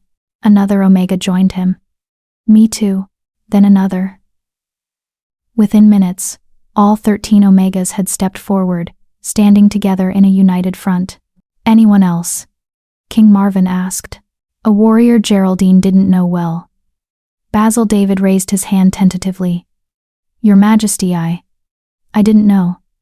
About the correction room. About the Omegas dying. I thought they were just doing their jobs. If I'd known, I would have said something." "Then say something now," King Marvin said. "Stand with them." Basil moved to join the Omegas. One by one, wolves began to shift. Not all of them, maybe a quarter of the pack, but enough. Enough to show that not everyone in Silverpine was irredeemable. "Traitors!" Beth shrieked, her beautiful face twisted with rage. "All of you, you're betraying your own pack for what? To make Omegas feel special? To pretend they're equal when they're clearly not?" "Beth," Alpha Blake grabbed his daughter's arm, but she shook him off. "No, I'm not going to stand here and watch this travesty." She whirled on Geraldine, her eyes blazing with hatred. "This is your fault. You brought him here. You poisoned his mind against us with your pathetic sob stories." "Miss Good," King Marvin's voice cut through her tirade like ice. "I suggest you control yourself before you say something that lands you in a cell." I'll say whatever I want. Beth was beyond reason now. Months or years of entitlement and cruelty boiling over. She's nothing. An Omega. And you're supposed to be the Alpha King. How can you possibly? Because she's my true mate. The words dropped into the hall like a bomb. Absolute silence. Every eye in the room swiveled to King Marvin. He stood tall and unashamed, his hand reaching out to take Geraldine's. She was too shocked to pull away. Geraldine Hester is my true mate, he said clearly, his voice carrying to every corner of the hall, chosen by the moon goddess herself. And before anyone questions how an Omega could be mated to the Alpha King, understand this: Geraldine's rank has never been properly assessed. She's been suppressed, starved, and abused into weakness. But her true nature— he looked at her, and his eyes were soft with something that looked like wonder. Her true nature is something none of you bothered to look for because you'd already decided she was worthless. Geraldine couldn't breathe. Her heart was hammering so hard she thought everyone in the hall could hear it. He'd just claimed her. Publicly. In front of hundreds of wolves. You're insane. Owen's voice was hollow. She's mine. The mate bond, I felt it first. You rejected her, King Marvin said flatly. You gave her papers to sever the bond because you were too weak to see her value. That rejection opened the way for her true mate bond to manifest. That's not how it works. Isn't it? King Marvin's eyebrows rose. When did you give her the rejection papers? 2 days ago. But— and when did I arrive in Silverpine? Owen's mouth opened and closed. The same day. King Marvin said softly. The moment you rejected her, the moment that bond began to weaken, I felt the pull that led me here. The moon goddess doesn't make mistakes, Beta Cain. She corrects them. He turned back to the assembled pack. I'm taking Geraldine with me when I leave Silverpine. She'll be formally evaluated by royal pack doctors. She'll be trained properly, and when her true rank manifests, whatever it may be, she'll take her place beside me as my mate and future queen. The hall erupted again, but this time Geraldine barely heard it. Queen. He'd said queen. Your Majesty, she whispered, tugging on his hand. I can't, I'm not. Not yet, he agreed quietly, speaking just to her while chaos raged around them. But you will be. I can feel it, Geraldine. Your potential. Your strength. It's buried deep, locked away by years of abuse. But it's there, and I'm going to help you find it. But what if you're wrong? The fear in her voice was raw. What if I really am just Omega? What if I can't be what you need? And— King Marvin's hand cupped her face, thumb brushing her cheek. Then you'll be an Omega Queen, he said simply. And I'll spend the rest of my life making sure every wolf in every pack understands that rank means nothing compared to character, courage, and heart. You've already proven you have all three. Tears spilled down her cheeks. I'm scared, she admitted. So am I. His smile was small but genuine. But I'd rather be scared with you than safe with anyone else. Your Majesty. A royal guard approached, his expression urgent. The pack doctor has arrived from the royal territory. He's prepared to conduct the evaluation whenever you're ready. King Marvin nodded. Good. Geraldine, this is your choice. I won't force you. If you want to stay in Silverpine, reformed Silverpine under new leadership, I'll respect that. If you want to come with me but delay the evaluation, we can wait. But if you're ready— he held out his hand. If you're ready to find out who you really are, to claim your true potential, to step into a future that terrifies and excites you in equal measure, take my hand. Trust me. Trust the moon goddess. Trust yourself. Geraldine looked at his outstretched hand, then at the pack around her, the wolves who'd tormented her, the few who'd shown kindness, the Omegas who looked at her with desperate hope. Then at Owen, still standing frozen, his face a mask of regret and fury and loss. The mate bond between them pulsed weakly, a pale shadow compared to the blazing connection she felt with King Marvin. She reached into her pocket and pulled out the rejection papers. They were crumpled, stained, barely legible. She walked to Owen and held them out. I'll sign them, she said quietly. Not because you want me to. Because I choose to. I choose something better. Owen's hand shook as he took the papers. For just a moment, his mask cracked, and she saw genuine pain in his eyes. I'm sorry, he whispered. Geraldine. I'm so sorry. I was wrong. I was a fool. Please. You were. She cut him off, not unkindly. But that's not my burden to carry anymore. You made your choice. Now I'm making mine. She took a pen from the guard standing nearby and signed her name on the rejection papers with steady hands. The moment the ink dried, she felt it, the mate bond with Owen snapping like a cut rope. The golden thread that had connected them dissolved into nothing, leaving behind only emptiness. But that emptiness lasted less than a heartbeat, because immediately, powerfully, overwhelmingly, a new bond flared to life. This one was different, stronger, deeper, more fundamental than anything she'd felt with Owen. It was platinum, not gold. Diamond, not thread. It was a connection that felt like it had existed since before she was born, just waiting for the right moment to activate. Her wolf howled with recognition and joy. Mate. True mate. Ours. Geraldine's legs gave out, but King Marvin was there, catching her, holding her steady as the bond settled into place. I've got you, he murmured into her hair. I've got you, and I'm never letting go. Around them, the pack watched in stunned silence as their former Omega collapsed into the arms of the Alpha King. And when Geraldine looked up at Marvin, when their eyes met and the bond sang between them with absolute certainty, she smiled. For the first time in her entire life, she felt chosen. Not in spite of what she was, but because of who she was. Take me to your pack, Doctor, she whispered. I want to know. I need to know what I really am. King Marvin's answering smile was brilliant. As you wish, my queen. Chapter 8. The Stolen Legacy. The medical wing of Silverpine Manor had never been used for Omegas. It was a pristine space reserved for ranked wolves warriors, injured in training, council members with their various ailments, the Alpha family's private health concerns. Geraldine had cleaned it countless times but never imagined she'd be a patient here. Now she sat on an examination table, King Marvin standing protectively beside her, while the royal pack doctor, a middle-aged man named Roberto Goldstein with kind eyes and gentle hands, prepared his equipment. Your Majesty, Roberto said, his voice carrying the faint accent of someone who'd traveled extensively, I want to be clear about what this evaluation entails. We'll be conducting a series of tests, blood work, physical examination, and most importantly, a deep scan of her wolf essence. Wolf essence? Geraldine asked nervously. Your inner wolf, Roberto explained, pulling on medical gloves. Every wolf has one, but sometimes, especially in cases of prolonged trauma, malnutrition, or systematic suppression, the wolf can be dormant, locked away. The essence scan will tell us if that's what's happened with you. And if it has? King Marvin's hand rested on Geraldine's shoulder, warm and reassuring. Then we can begin treatment to awaken it properly. Specialized nutrition, controlled shifting exercises, therapeutic interventions. Roberto smiled at Geraldine. I've worked with dozens of suppressed wolves over the years. The transformation can be remarkable. How long does it take? Geraldine asked. Depends on the severity of suppression. Weeks to months, typically. But the first signs usually appear within days once we begin treatment. He moved closer with a syringe. Let's start with blood work. I need to check your nutrient levels, hormone balance, and a few other markers. The blood draw was quick and painless.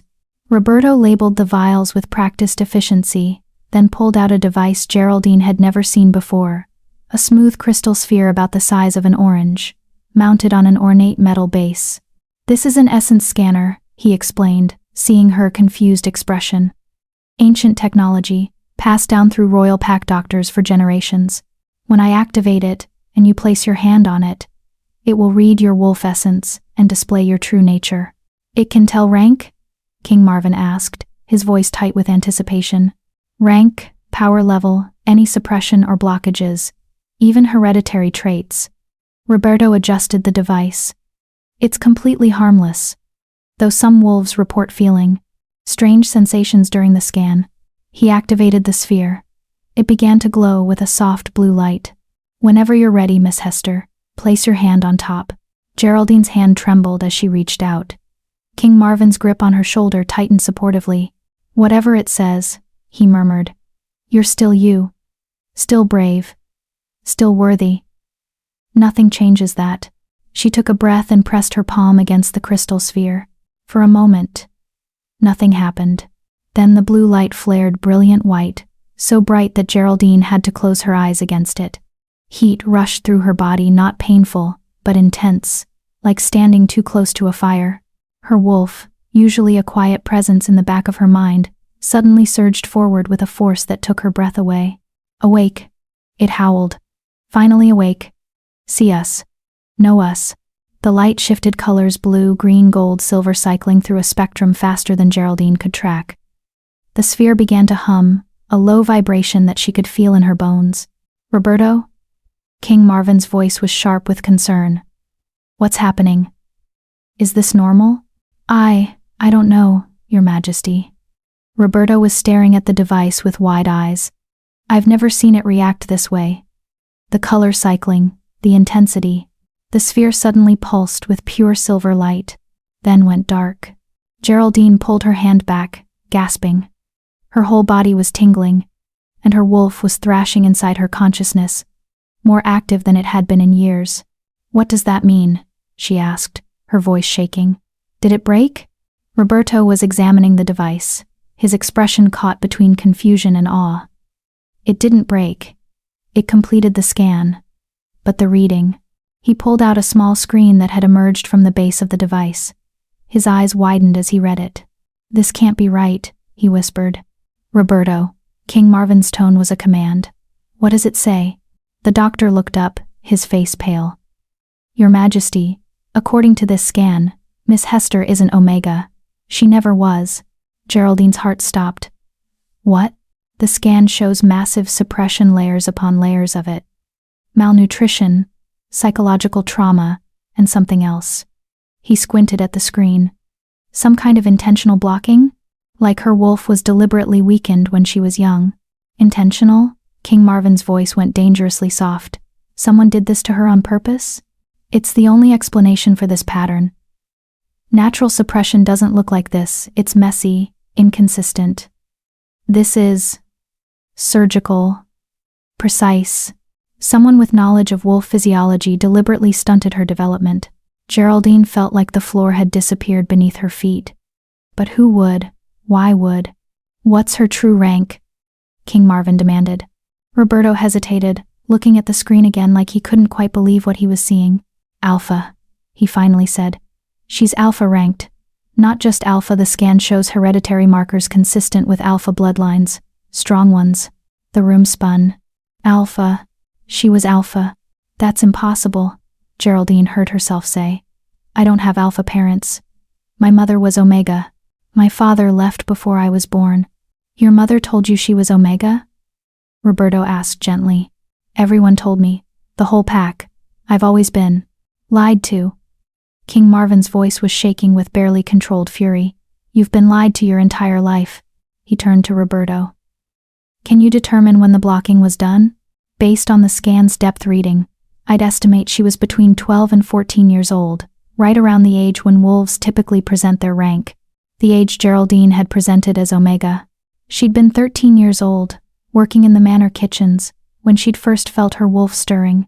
She'd been excited, terrified, hopeful, every young wolf was, when they finally learned what they'd become. Then she'd tried to shift. And it had hurt. More than it should have. Like something was fighting her from the inside. When she'd finally completed the shift, her wolf had been small, weak, barely able to stand. "Omega," the pack doctor at the time had announced. "Weak presentation. She'll need to serve to earn her keep." And Geraldine had accepted it. Had believed it. Had built her entire identity around being the lowest of the low. "Someone blocked me," she whispered, the truth settling into her bones like ice. Someone looked at a 13-year-old girl and decided to destroy her future. Not just someone. King Marvin's eyes were blazing gold. Someone with knowledge, resources, and access to you during a vulnerable time. Someone in this pack. Someone in a position of authority. They all went silent, the implications hanging heavy in the air. "The pack doctor who evaluated me," Geraldine said slowly. "He died 5 years ago. Old age. Convenient." King Marvin's jaw was clenched so tight she could see the muscle jumping. "And who else would have been present during your presentation? Who would have had reason to want you weakened?" Geraldine's mind raced through memories she'd buried. The Alpha's wife had been alive then, before she'd died of illness. She'd been there when Geraldine presented, watching with cold eyes. And Beth. Beth had been 8 years old, already showing signs of Alpha dominance, already the golden child everyone adored. "Your Majesty," Roberto said carefully, "there's something else the scan revealed. Miss Hester's hereditary markers. They're not just strong, they're pure. Unusually so. That kind of purity typically only appears in ancient bloodlines. Royal bloodlines." King Marvin went very still. "Explain." "The first wolves, the original packs before civilization, they had what we call pure essence. No dilution, no weakening through generations of mixed blood. Most modern wolves are diluted, still powerful, still wolf, but carrying traits from dozens of ancestral lines." He gestured to the screen. "Miss Hester's markers suggest her lineage has remained remarkably pure. I've only seen readings like this a handful of times, and always in wolves descended from the original pack founders." "The original founders?" King Marvin's eyes widened. "Roberto, could she be descended from the northern bloodline?" "It's possible, Your Majesty." The markers align. Geraldine looked between them, completely lost. "What's the northern bloodline?" King Marvin took her hand, his grip gentle despite the intensity in his eyes. 300 years ago, when the first Alpha King united the packs, there were 5 founding bloodlines. Most have been diluted over generations through intermarrying with other packs. But one bloodline, the northern bloodline, was thought to have died out completely. He paused. That bloodline produced some of the most powerful alphas in history. They were known for their strength, their wisdom, and their ability to unite wolves who would otherwise tear each other apart. They were legendary. "And you think I'm descended from them?" Geraldine's laugh was slightly hysterical. "I'm a servant. I've spent my whole life scrubbing floors." "You've spent your whole life having your power stolen from you," King Marvin corrected fiercely. "But that ends today. Roberto, what do we need to do to remove the blocking?" "It won't be quick," Roberto warned. "The suppression has been in place for a decade. Removing it too quickly could shock her system. We'll need to do it gradually, specialized treatments, controlled exercises to wake her wolf safely." "How long?" "Optimistically, 2 to 3 months for full removal. But she'll start feeling changes within the first week." King Marvin looked at Geraldine, and his expression was a mixture of fury at what had been done to her and fierce protectiveness. 2 to 3 months, he said. "That's how long we have to find out who did this to you and make them pay for it." "Your Majesty." A voice came from the doorway, one of the royal guards. "Alpha Blake is demanding an audience. He's heard about the medical evaluation and he's agitated." A cold smile crossed King Marvin's face. "I bet he is. Tell him I'll speak with him in 10 minutes, and make sure Beta Kane and Miss Beth Good are present as well." The guard bowed and left. King Marvin turned back to Geraldine, his hand cupping her face. "Are you ready for this? Once I confront them with what we've learned, there's no going back. Silverpine will know the truth that they've been abusing an alpha-ranked wolf for a decade. That someone in their leadership committed a crime so heinous it carries a penalty of permanent exile or death." Geraldine thought about the 13-year-old girl she'd been excited, hopeful, trusting. She thought about the decade of pain, humiliation, and grinding servitude that had followed. She thought about every time she'd been called worthless, useless, weak, and she thought about her wolf, locked away inside her for 10 years, finally stirring to life. "I'm ready," she said, and her voice was steady. "I want to know who did this, and I want them to face justice." King Marvin's smile was proud and fierce. "That's my queen." He offered her his arm. Formal and respectful. "Let's go get your answers."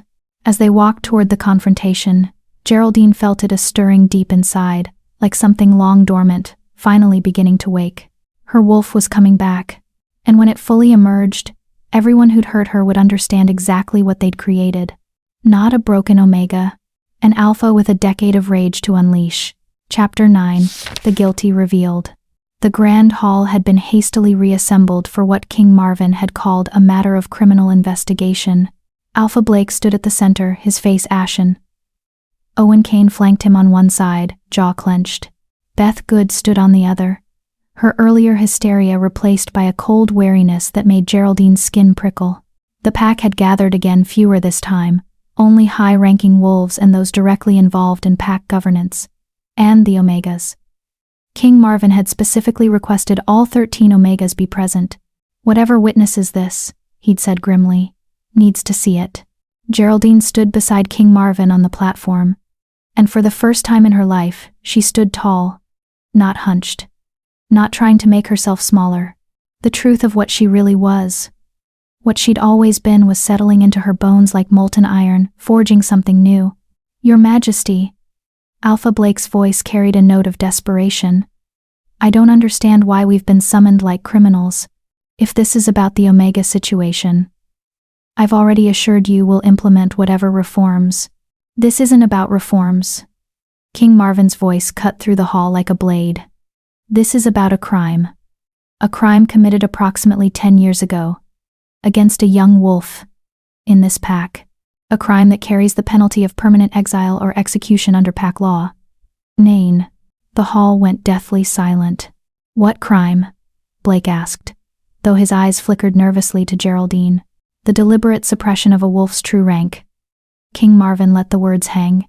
"Specifically, the blocking of an alpha-ranked wolf's essence during their presentation, forcing them into a false Omega status for a decade." Gasps erupted throughout the hall. "That's..." Owen shook his head. "That's not possible. Rank suppression requires specialized knowledge, access to rare compounds, and opportunity," King Marvin finished. "Opportunity to access the victim during their vulnerable presentation period. Opportunity to administer the blocking agent without suspicion." He turned his storm-gray eyes directly on Alpha Blake, who was present during Geraldine Hester's rank presentation 10 years ago. Blake's face went from ashen to gray. I don't remember. That was a decade ago, Your Majesty. There have been dozens of presentations since." "Try harder." King Marvin's voice was ice. "According to pack protocol, rank presentations for children without living parents are witnessed by the Alpha, the pack doctor, and at least one council member. Who was there?" "I was," Blake admitted. "And the pack doctor, Harold Morrison. He's been dead for 5 years. And my wife was there. She died 8 years ago." "Anyone else?" Blake hesitated. "My daughter was there, Beth. She was only 8 years old at the time, but she was training to understand pack hierarchy and..." "I was learning," Beth burst out, her voice shrill. "Father wanted me to see how presentations worked so I'd understand rank determination when I eventually took a leadership role. I didn't do anything wrong." "No one has accused you yet," King Marvin said mildly, but his eyes were sharp. "Tell me, Miss Good, do you remember Geraldine's presentation?" Beth's face flushed. "It was 10 years ago. I barely remember." "You remember?" King Marvin's voice dropped dangerously low. "Because something about that day stuck with you, didn't it? Something that made a deep impression on an 8-year-old girl who was already showing signs of alpha dominance." "I don't know what you're talking about." "Then let me help." King Marvin pulled a small vial from his pocket, the blood sample Roberto had taken from Geraldine. "This contains markers that prove Geraldine Hester is alpha-ranked. Has always been alpha-ranked. Her wolf was deliberately blocked using a compound called wolven suppressor, a rare substance that requires both knowledge and resources to obtain." He held up the vial to the light. "Wolven suppressor leaves traces in the victim's blood for years. My doctor found those traces. We know what was done. Now we need to know who did it." "This is absurd." Alpha Blake's voice was rising. "You're accusing someone in my family of what? Poisoning a child? Based on blood tests and speculation?" "Based on evidence," King Marvin corrected. "And testimony." He gestured to the doorway. Nora Woods entered, the kind attendant who'd brought Geraldine clothes the first night. She walked with her head high, but Geraldine could see the tremor in her hands. "Nora served as a junior attendant in the Alpha's household 10 years ago," King Marvin explained. "She was present in the manor during Geraldine's presentation period." "Nora, please tell everyone what you told me this morning." Nora took a breath, her eyes finding Geraldine's across the hall. When she spoke, her voice was steady. 2 days before Geraldine's presentation, I was cleaning the Alpha's private study. I found a bottle hidden in the back of a locked drawer. The drawer had been left open by accident. The bottle was labeled Wolven Suppressor. I didn't know what it was, but it frightened me. That kind of substance shouldn't be in a private home. That proves nothing, Blake shouted. Suppressors have legitimate uses: medical treatments, behavioral therapy, for adults, King Marvin cut in, not for children during presentation. Continue, Nora. I mentioned it to the head of household staff, Nora said quietly. She told me to forget I saw it, that it wasn't my concern. The next day, the bottle was gone from the drawer. And when was Geraldine's presentation? The day after that. The implications settled over the hall like a shroud. You're building a case on circumstantial evidence, Owen said, but his voice lacked conviction. A bottle that may or may not have been suppressor. A timing coincidence. Nothing concrete. You're right, King Marvin agreed. Which is why I had my doctor analyze Geraldine's blood more carefully. Wolven suppressor requires a carrier agent to be effective in young wolves, something to help it bond to their essence. Different families use different carriers based on availability and preference. He pulled out another document. The carrier agent found in Geraldine's blood is derived from silver bell flowers, a rare plant that only grows in specific regions. Not common. Not something you'd find in a typical pack doctor's supplies. He looked directly at Alpha Blake. But your late wife Luna Helena Todd was famous for her silver bell garden, wasn't she? She cultivated them specifically. Spent hours tending them. It was her hobby, mentioned in multiple pack newsletters from that period. Blake's face went absolutely white. You're accusing my dead wife? I'm following the evidence. King Marvin's voice was relentless. Evidence that points to someone with access to Wolven suppressor, access to silverbell extract, and motive to suppress a young alpha-ranked wolf in their pack. What motive? Blake's voice cracked. Why would Helena do something so heinous? Because she was protecting me. The voice came from Beth. Everyone turned to stare at her. Beth stood rigid, her face pale but her chin lifted defiantly. Mother did it to protect me. To protect our family. And I don't regret it. Beth, be quiet, Blake started, but she shook her head. No, Father. They already know. They've put it all together. She turned to face King Marvin, her green eyes blazing with a mixture of defiance and something that looked like grief. You want the truth? Fine. I'll give you the truth. She pointed at Geraldine. When she presented, I was there. I was 8 years old. And I'd just presented as Alpha myself 6 months earlier. I was so proud. Father was proud. Mother was proud. I was going to be someone important, someone powerful. Her voice turned bitter. Then her presentation started. And I felt it. Even at 8 years old, I could feel how strong her wolf was. Stronger than mine. Purer. She was going to overshadow me completely. Mother felt it too. I saw her face change when Geraldine began to shift. Geraldine's heart was pounding. She remembered that presentation, remembered Beth being there, watching with those calculating 8-year-old eyes. Mother took me aside after, Beth continued, her voice almost dreamlike with memory. She said that sometimes the moon goddess makes mistakes, that sometimes strong wolves emerge in the wrong places. Wolves without the breeding, the training, the family support to use their power properly. She said it would be cruel to let someone like Geraldine become alpha when she had no foundation to build on. So she blocked her, King Marvin said, his voice deadly quiet. So she saved her, Beth corrected fiercely. Mother said that being weak Omega was better than being a failed alpha. That Geraldine would be happier serving, knowing her place, rather than struggling with power she'd never know how to wield. It was mercy. Mercy? Geraldine's voice rang out across the hall, surprising even herself. 10 years of silence, of submission, of swallowing her pain, it all erupted at once. You call stealing my life, my identity, my future, you call that mercy? Beth flinched but held her ground. You were nobody. You had no family, no connections, no training. What would you have done with alpha power? You would have challenged for position and been destroyed by wolves with actual political skill. Mother saved you from that humiliation. Your mother, King Marvin's voice was shaking with barely controlled rage, committed one of the most heinous crimes in pack law. She looked at a 13-year-old child, and decided that child's potential was a threat to her own daughter, so she poisoned her, blocked her wolf, condemned her to a decade of abuse and servitude. He stepped forward, and wolves actually backed away from the fury radiating off him. And you were 8 years old. You were a child. But you're not a child anymore, are you, Beth? You're 23. And for 15 years, you've watched Geraldine suffer. Watched her clean your floors, cook your food, endure your cruelty. And you never once thought to tell the truth. Why would I? Beth's voice cracked.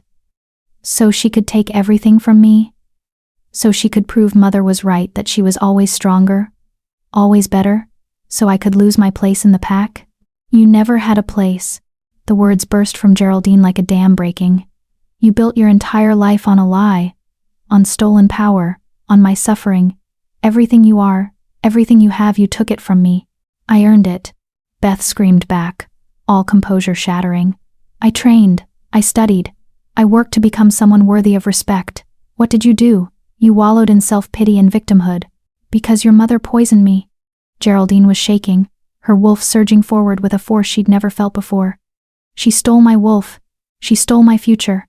She stole 10 years of my life, and you helped her by staying silent. The air in the hall had gone electric.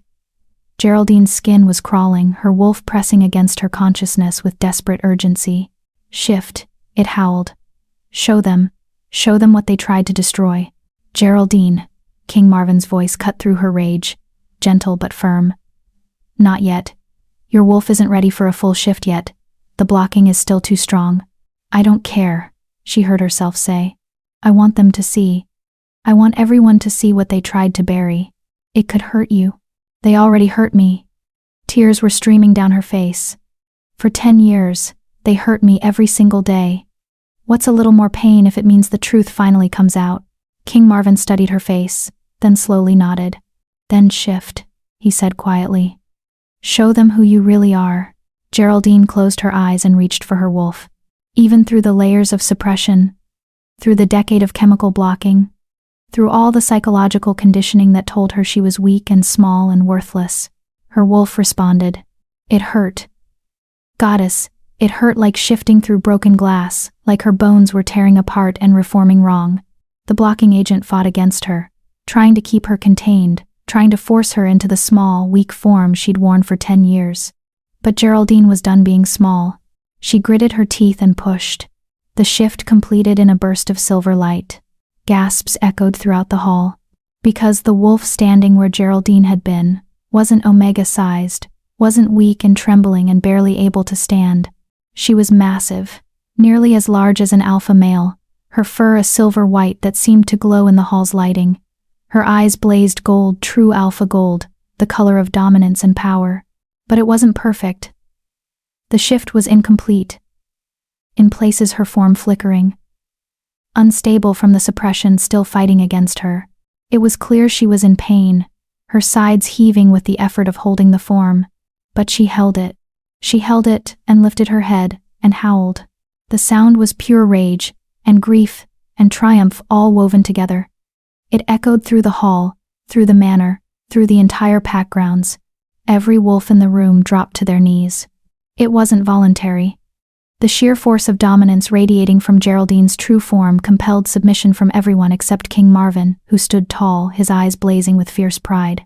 When the howl finally ended, Geraldine shifted back, collapsing immediately. King Marvin caught her before she hit the ground, cradling her against his chest. You saw, she whispered, her voice raw. You all saw. The hall was silent except for someone weeping. Alpha Blake was on his knees, tears streaming down his face. Helena, he whispered. What did you do? Beth stood frozen, all her defiance crumbled, staring at Geraldine with something that might have been horror or regret or simple shock. King Marvin's voice cut through the silence like a judge pronouncing sentence.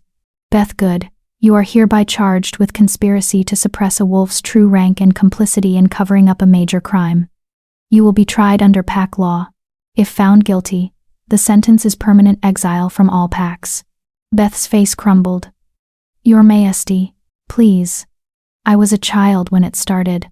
You were an adult for the past 15 years, he said coldly. You made your choice. Now live with it. He looked at Alpha Blake.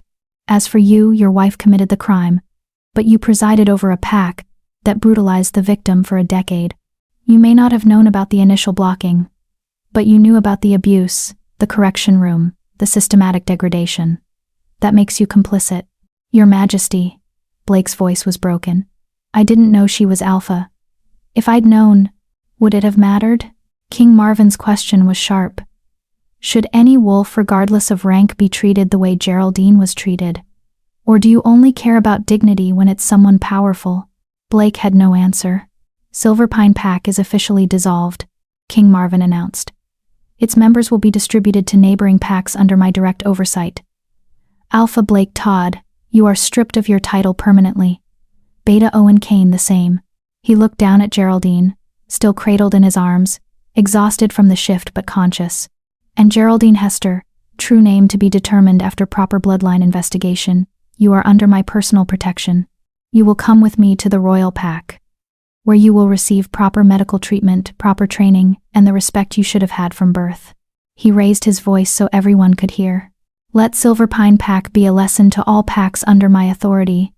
Abuse will not be tolerated, cruelty will not be ignored, and no wolf is worthless, regardless of the rank they've been assigned.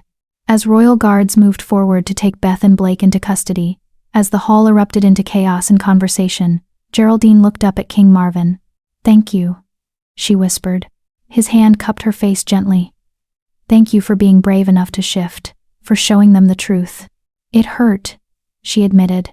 I know. His thumb brushed her cheek. But you did it anyway. That's what alphas do. They endure the pain to protect others, to reveal truth, to create change. I'm not sure I know how to be alpha, she said quietly. You will, he promised. We'll learn together. You, me, and the wolf they tried to destroy but couldn't.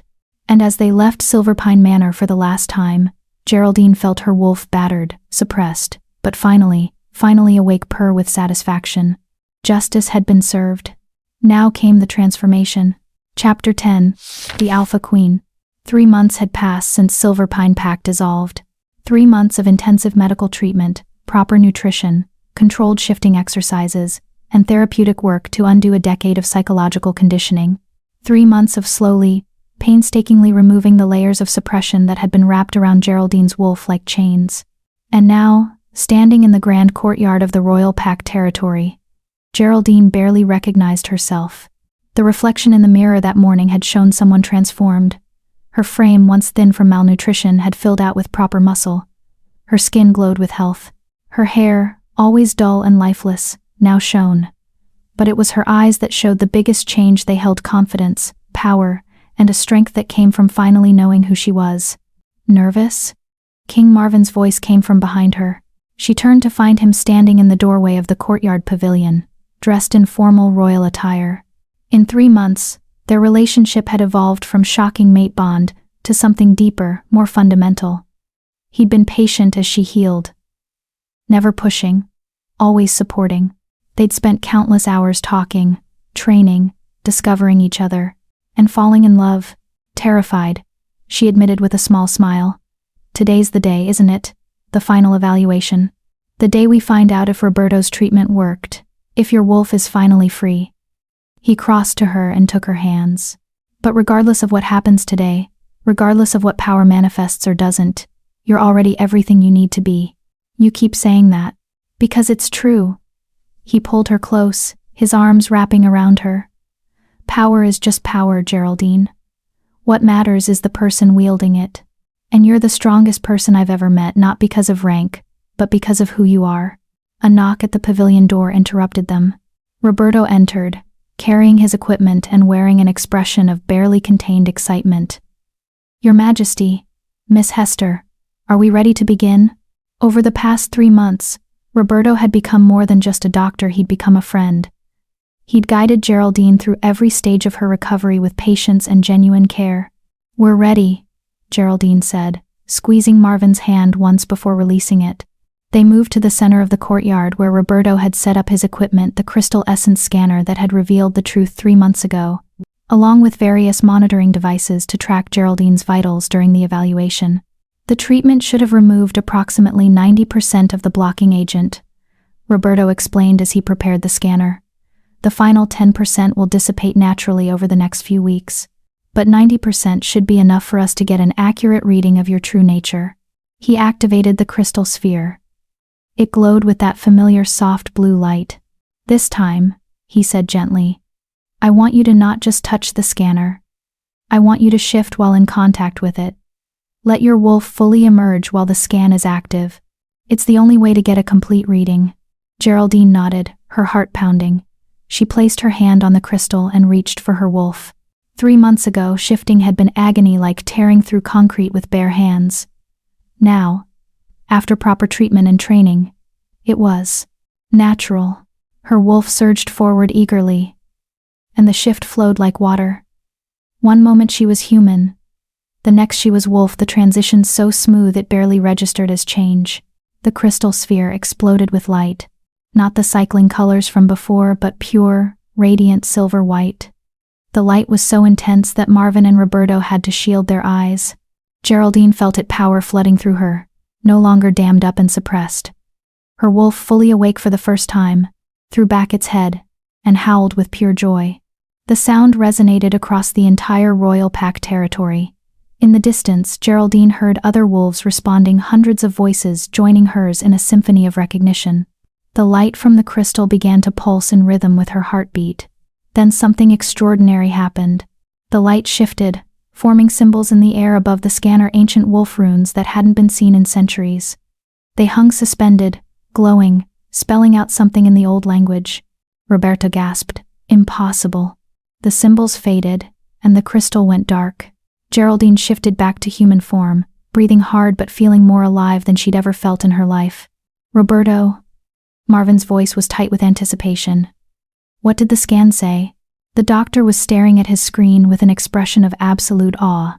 His hands were shaking as he read the results. "Miss Hester isn't just alpha ranked," he whispered. "She's... Your Majesty, according to this scan, she's descended from the original Northern bloodline. Direct descent, unbroken line." "We suspected that," Marvin said. "You told us 3 months ago." "I suspected it," Roberto corrected, looking up with wide eyes. "But this scan confirms it beyond any doubt. And it tells us something else. Something that explains why Luna Helena was so threatened by her." He turned the screen so they could see. "Geraldine Hester is descended from Lyanna the Wise, the first Alpha Queen, the wolf who helped the first Alpha King unite the packs 300 years ago. She was legendary for her power, her wisdom, and her ability to unite fractured packs through sheer force of personality." Roberto's voice dropped to something reverent. "The scan shows Geraldine carries Lyanna's exact essence markers. Not diluted, not weakened. Exact. That kind of genetic consistency doesn't happen by accident. It means... Quote. "It means what?" Geraldine asked, though part of her wasn't sure she wanted to know. "It means you're not just an alpha, Geraldine. You're an alpha queen. A true one. The first one to manifest in 3 centuries. The words hung in the air like thunder. Alpha Queen. The rank above Alpha. The rank reserved for wolves who didn't just lead. They transformed, united, created something greater than themselves. Marvin was staring at her with an expression she couldn't quite read. "Roberto, are you certain?" "The scan doesn't lie, Your Majesty. The runes that appeared, those were the ancient symbols for Unitor of Packs and Queen of Wolves. They only appear for wolves with Alpha Queen essence." He smiled at Geraldine. "Your mother wasn't Omega, Miss Hester. She was hiding, probably from someone or something that threatened her. She likely suppressed her own power to stay hidden, which is why you never knew your true heritage. But bloodlines like yours, they can't stay hidden forever. One way or another, the truth emerges." Geraldine's mind was reeling. Alpha Queen. Descended from Lyanna the Wise. Everything she thought she knew about herself, about her origins, about her mother. "This is why Helena blocked you," Marvin said quietly, the pieces falling into place. "She must have sensed it during your presentation, not just that you were Alpha, but that you were something more, something that would have completely overshadowed her daughter. So she tried to destroy you before you could blossom. But she failed," Roberto said with satisfaction. "She delayed you, hurt you, stole years from you. But she couldn't destroy what the moon goddess created. Geraldine looked down at her hands, hands that had scrubbed floors and served meals and hidden away for a decade, hands that now trembled with power she was only beginning to understand. "What does this mean?" she asked.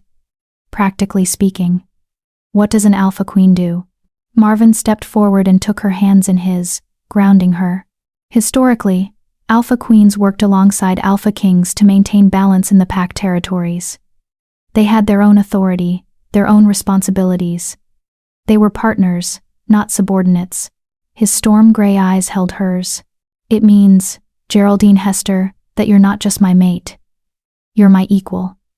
And together, we're going to transform how every pack in this territory operates." "I don't know how," she whispered. "I'm still learning how to be alpha, how to lead, how to—" "So we learn together." He pulled her close. "I've been ruling alone for decades, trying to change systems that have been broken for centuries. It's been exhausting, frustrating, and often futile. But with you beside me, with your perspective, your experience of what it's like to be powerless, your determination to protect those who can't protect themselves," he smiled, "we could actually change things, really change them. Make pack territories safe and dignified for every wolf, regardless of rank." "That's a lot of pressure," Geraldine said, but she was smiling too. "It is," he agreed, "but I have faith in you. The moon goddess doesn't make mistakes with alpha queens. If she gave you this power, this heritage, this destiny, it's because you're exactly what the packs need right now." Roberto cleared his throat politely. "Your Majesty, if I may, there's traditionally a ceremony when an alpha queen is confirmed. A formal recognition by the packs. It hasn't been performed in 300 years, but the protocols still exist in the royal archives." Marvin's eyebrows rose. "You're suggesting we hold a coronation?" "I'm suggesting we give the packs what they need, a symbol of hope and transformation. News of Silverpine's dissolution has spread throughout the territories. Wolves everywhere are questioning their own pack structures, wondering if they've been complicit in similar abuses." Roberto gestured to Geraldine. "Imagine what it would mean to them, to Omegas and low-ranked wolves everywhere, to see someone who was systematically abused and suppressed rise to become alpha queen. To stand beside the alpha king as his equal. It would be powerful, inspiring, transformative." Geraldine's stomach flipped. "A coronation? In front of all the packs? Roberto, I'm not ready for." "You're ready," Marvin said firmly.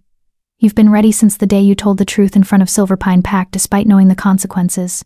You've been ready since you shifted through suppression to show them who you really were. You've been ready since you chose to come with me instead of staying in the familiar pain." He cupped her face in his hands. "You're ready, my love, and I'll be beside you every step of the way."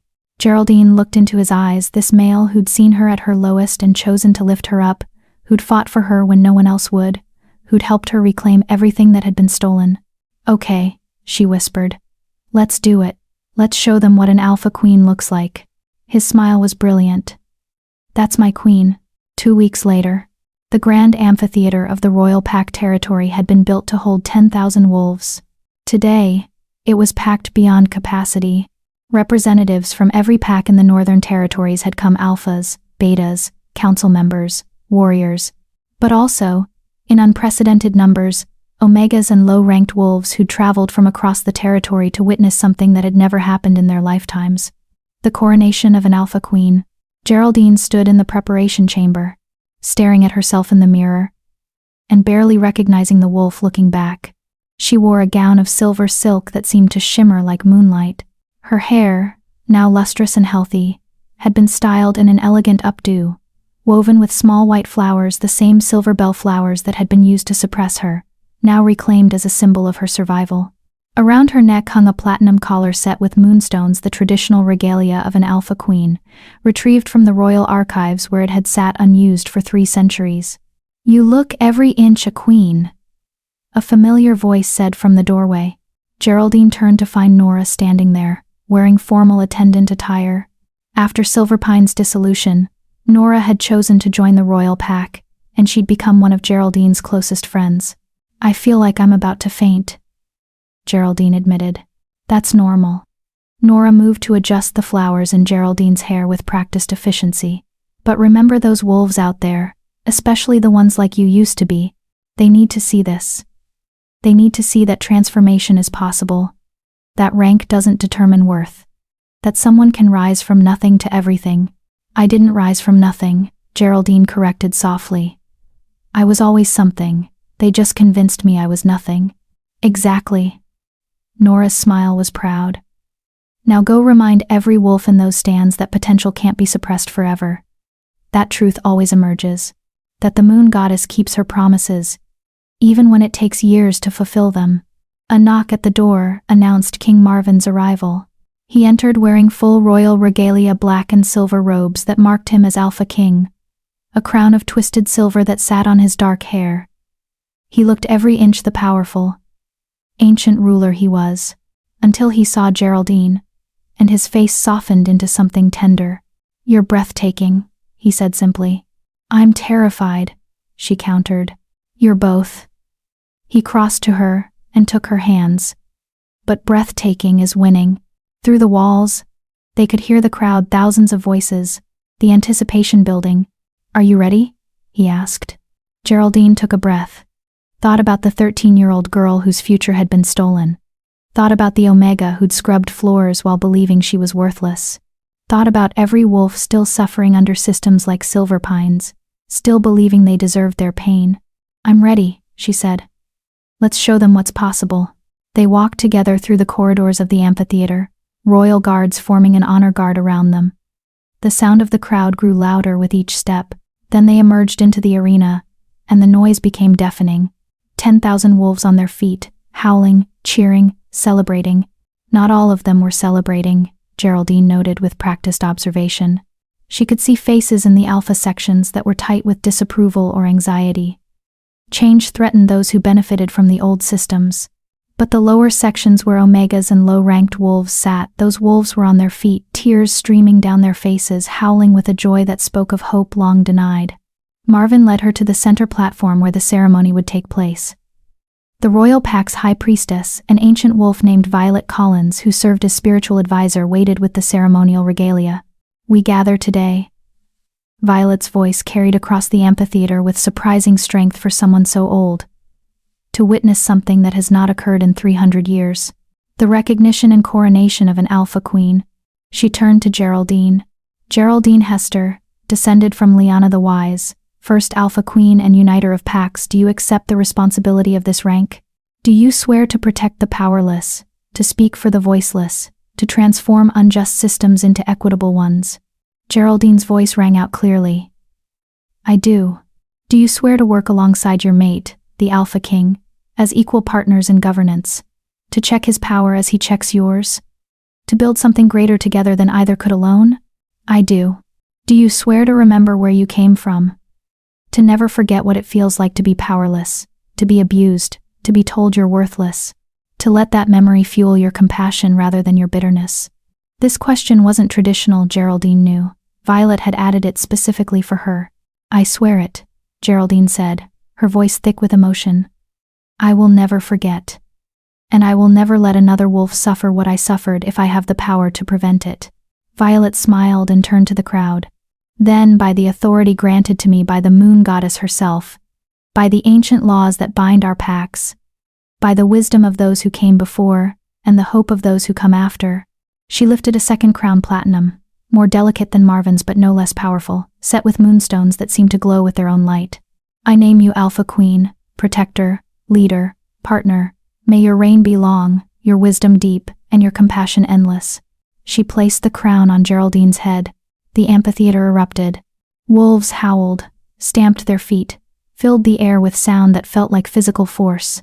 Geraldine could see omegas crying, embracing each other, celebrating not just her coronation but what it represented, proof that they weren't powerless, weren't worthless, weren't condemned to suffer forever. Marvin took her hand and raised it high. You're Alpha Queen, he shouted, his voice carrying across the crowd. Partner in governance, voice for the voiceless, proof that potential cannot be suppressed forever. The howling intensified. When it finally began to die down, Marvin gestured for silence. Geraldine has asked to speak, he announced. And as Alpha Queen she has that right. Listen well. He stepped back, giving her the platform. For a moment, Looking out at 10,000 wolves, Geraldine felt that old fear, the Omega conditioning that said she shouldn't speak, shouldn't draw attention, shouldn't think she had anything worth saying. Then she remembered who she really was. And she spoke. I was 13 years old when someone decided my potential was too threatening to allow. She began, her voice steady and clear.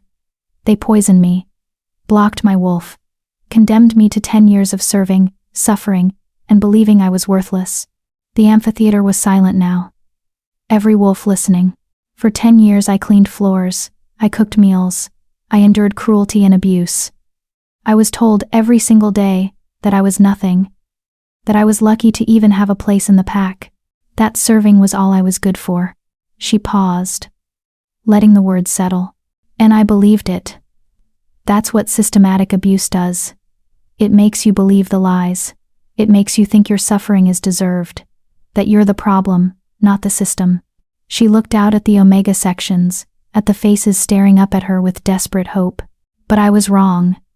And if you're sitting there right now, in whatever pack you belong to, believing you're worthless because of your rank, you're wrong too. Her voice grew stronger. Rank doesn't determine worth. Rank is just a label, one that can be wrong, can be manipulated, can be used as a weapon by those who benefit from keeping others small. What determines worth is who you are. Your courage, your compassion, your refusal to let suffering break you completely. She gestured to herself. I stand here today, not because I was always strong, but because I refused to stay broken. Not because I was special, but because King Marvin saw past the lies to the truth. Not because I earned this position, but because it was always mine, stolen from me, yes, but never truly gone. She looked directly at the high-ranking wolves in the alpha sections. To those of you who benefit from the current systems, who've built your power on the backs of wolves you've deemed lesser, understand this. Change is coming. Not as a punishment, but as a correction. Pack law exists for a reason. The Treaty of Silvermoon was written to protect all wolves, not just the powerful ones. Her voice turned to steel. King Marvin and I will be reviewing every pack in these territories. We'll be investigating complaints. We'll be enforcing laws that have been ignored for too long. And packs that refuse to reform, that continue to abuse and exploit their members, they'll face the same fate as Silverpine. Murmurs rippled through the crowd, but she wasn't finished. But to those of you who've been suffering in silence, to the Omegas, the low-ranked wolves, the ones who've been told you don't matter, I want you to know this. You have value. You have worth. You have rights under pack law, and I will personally ensure those rights are protected. Her voice softened. I know it's hard to hope when hope has been beaten out of you. I know it's terrifying to speak up when silence has kept you safe. But I'm standing here today as proof that transformation is possible. That truth emerges, even when it takes 10 years. That the moon goddess keeps her promises. She lifted her chin, the platinum crown catching the light. I'm your alpha queen. And I will fight for you the way King Marvin fought for me. You are not alone anymore. You are not invisible. You are not worthless. She paused, letting the final words ring out across the amphitheater. You are wolves. You are pack. You are mine. And I protect what's mine. The silence lasted for exactly 3 seconds. Then the amphitheater exploded with sound howls, cheers, wolves on their feet shouting her name. The noise was overwhelming. Physical, like being wrapped in the approval and hope of thousands. Marvin stepped forward and wrapped his arm around her waist, pulling her close. That, he murmured in her ear, was perfect. I meant every word, she said. I know. That's why it was perfect. They stood together on the platform, Alpha King and Alpha Queen, partners, mates, equals, while the crowd celebrated below them. And in the back sections, where 13 specific wolves sat together, Geraldine saw them, the Omegas from Silverpine, the ones she'd shared that cramped servant quarters with, the ones who'd survived the correction room, the ones who'd thought they'd die as Omegas, unrecognized and unvalued. They were crying, embracing each other, howling with joy. Because if Geraldine could transform from abused Omega to Alpha Queen, then anything was possible. 6 months later, Geraldine stood in what had become her favorite place in the royal territory, a garden she'd designed herself, filled with plants from every pack in the territory. It was a living symbol of unity, of different strengths coming together to create something beautiful. There you are. Marvin's voice came from behind her.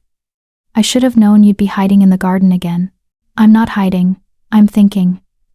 She turned to smile at him. Roberto sent the final report on the Omega welfare investigations. 23 packs are now in full compliance with pack law. 15 more are undergoing reforms, and only 4 are resisting completely. We'll deal with those 4, Marvin said, coming to stand beside her. One way or another.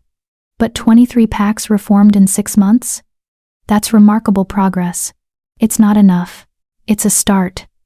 He pulled her into his arms. Rome wasn't built in a day, love. Neither is systemic change. But we're building it. Together. She leaned into his embrace, breathing in his scent, feeling the mate bond humming between them, platinum strong, unbreakable, perfect. Do you ever wonder what would have happened if Helena hadn't blocked me? She asked quietly. If I'd presented as alpha at 13 like I should have? Sometimes, he admitted. But then I remember that you wouldn't be who you are now. You wouldn't have the empathy, the understanding, the fire to change things. Your suffering shaped you, Geraldine.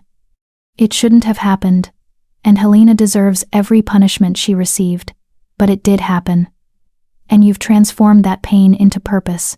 He tilted her chin up to look at him. You're exactly who the packs need, who I need, and I wouldn't change a single thing about you. Even the parts that are still healing? The nightmares? The moments when I forget I'm queen and start to act like a servant? Especially those parts, he said firmly. Because they remind us both where you came from. They keep you compassionate. Keep me humble. Keep us focused on what actually matters. A messenger wolf approached, bowing respectfully. Your Majesties. The council is assembled for this afternoon's session. They're ready when you are. Geraldine took a breath, squared her shoulders, and felt the weight of the crown on her head no longer foreign, no longer frightening but right. Let's go change some more laws, she said with a smile. As they walked together toward the council chambers, Alpha King and Alpha Queen, partners in every sense, Geraldine thought about that 13-year-old girl who'd had her future stolen. I'm sorry it took so long, she thought. I'm sorry for every year you suffered, but I promise you this. I'm making sure no other young wolf goes through what you did. Your pain has purpose. Your survival has meaning. And your future. She looked at Marvin, at the life they were building, at the changes they were creating. Your future is more beautiful than you ever imagined. Her wolf, fully awake and powerful, howled in agreement. And Geraldine Hester Alpha Queen, uniter of packs, protector of the powerless, walked forward into her destiny with her head held high and her heart finally whole. Epilogue. 1 year after coronation. The memorial garden was complete. Geraldine stood before the central monument, a massive stone carved with names. Hundreds of names. Every Omega who died under abusive pack systems over the past century, documented and remembered. At the top, in larger letters, Lyanna the Wise, First Alpha Queen, Uniter of Packs. At the bottom, they told us we were nothing. We proved them wrong. It's beautiful, Marvin said softly, his hand finding hers. They would be proud of you. I hope so.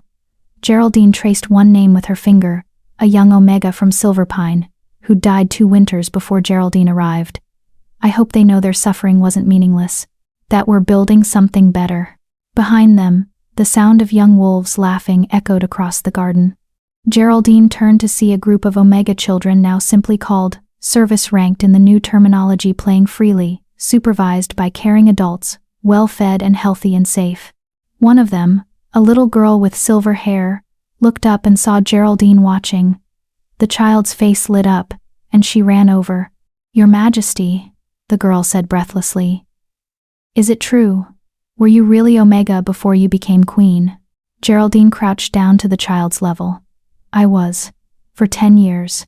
The girl's eyes went wide. And now you're the most powerful wolf in the territories? Now I'm exactly who I was always meant to be, Geraldine corrected gently. The power was always there. They just tried to hide it. But it couldn't stay hidden forever. Will I be powerful someday? The girl asked hopefully. You're already powerful, Geraldine said. You just don't know it yet. But you will. I promise you, in this new world we're building, every wolf gets the chance to discover their true potential. Including you." The girl beamed and ran back to her friends.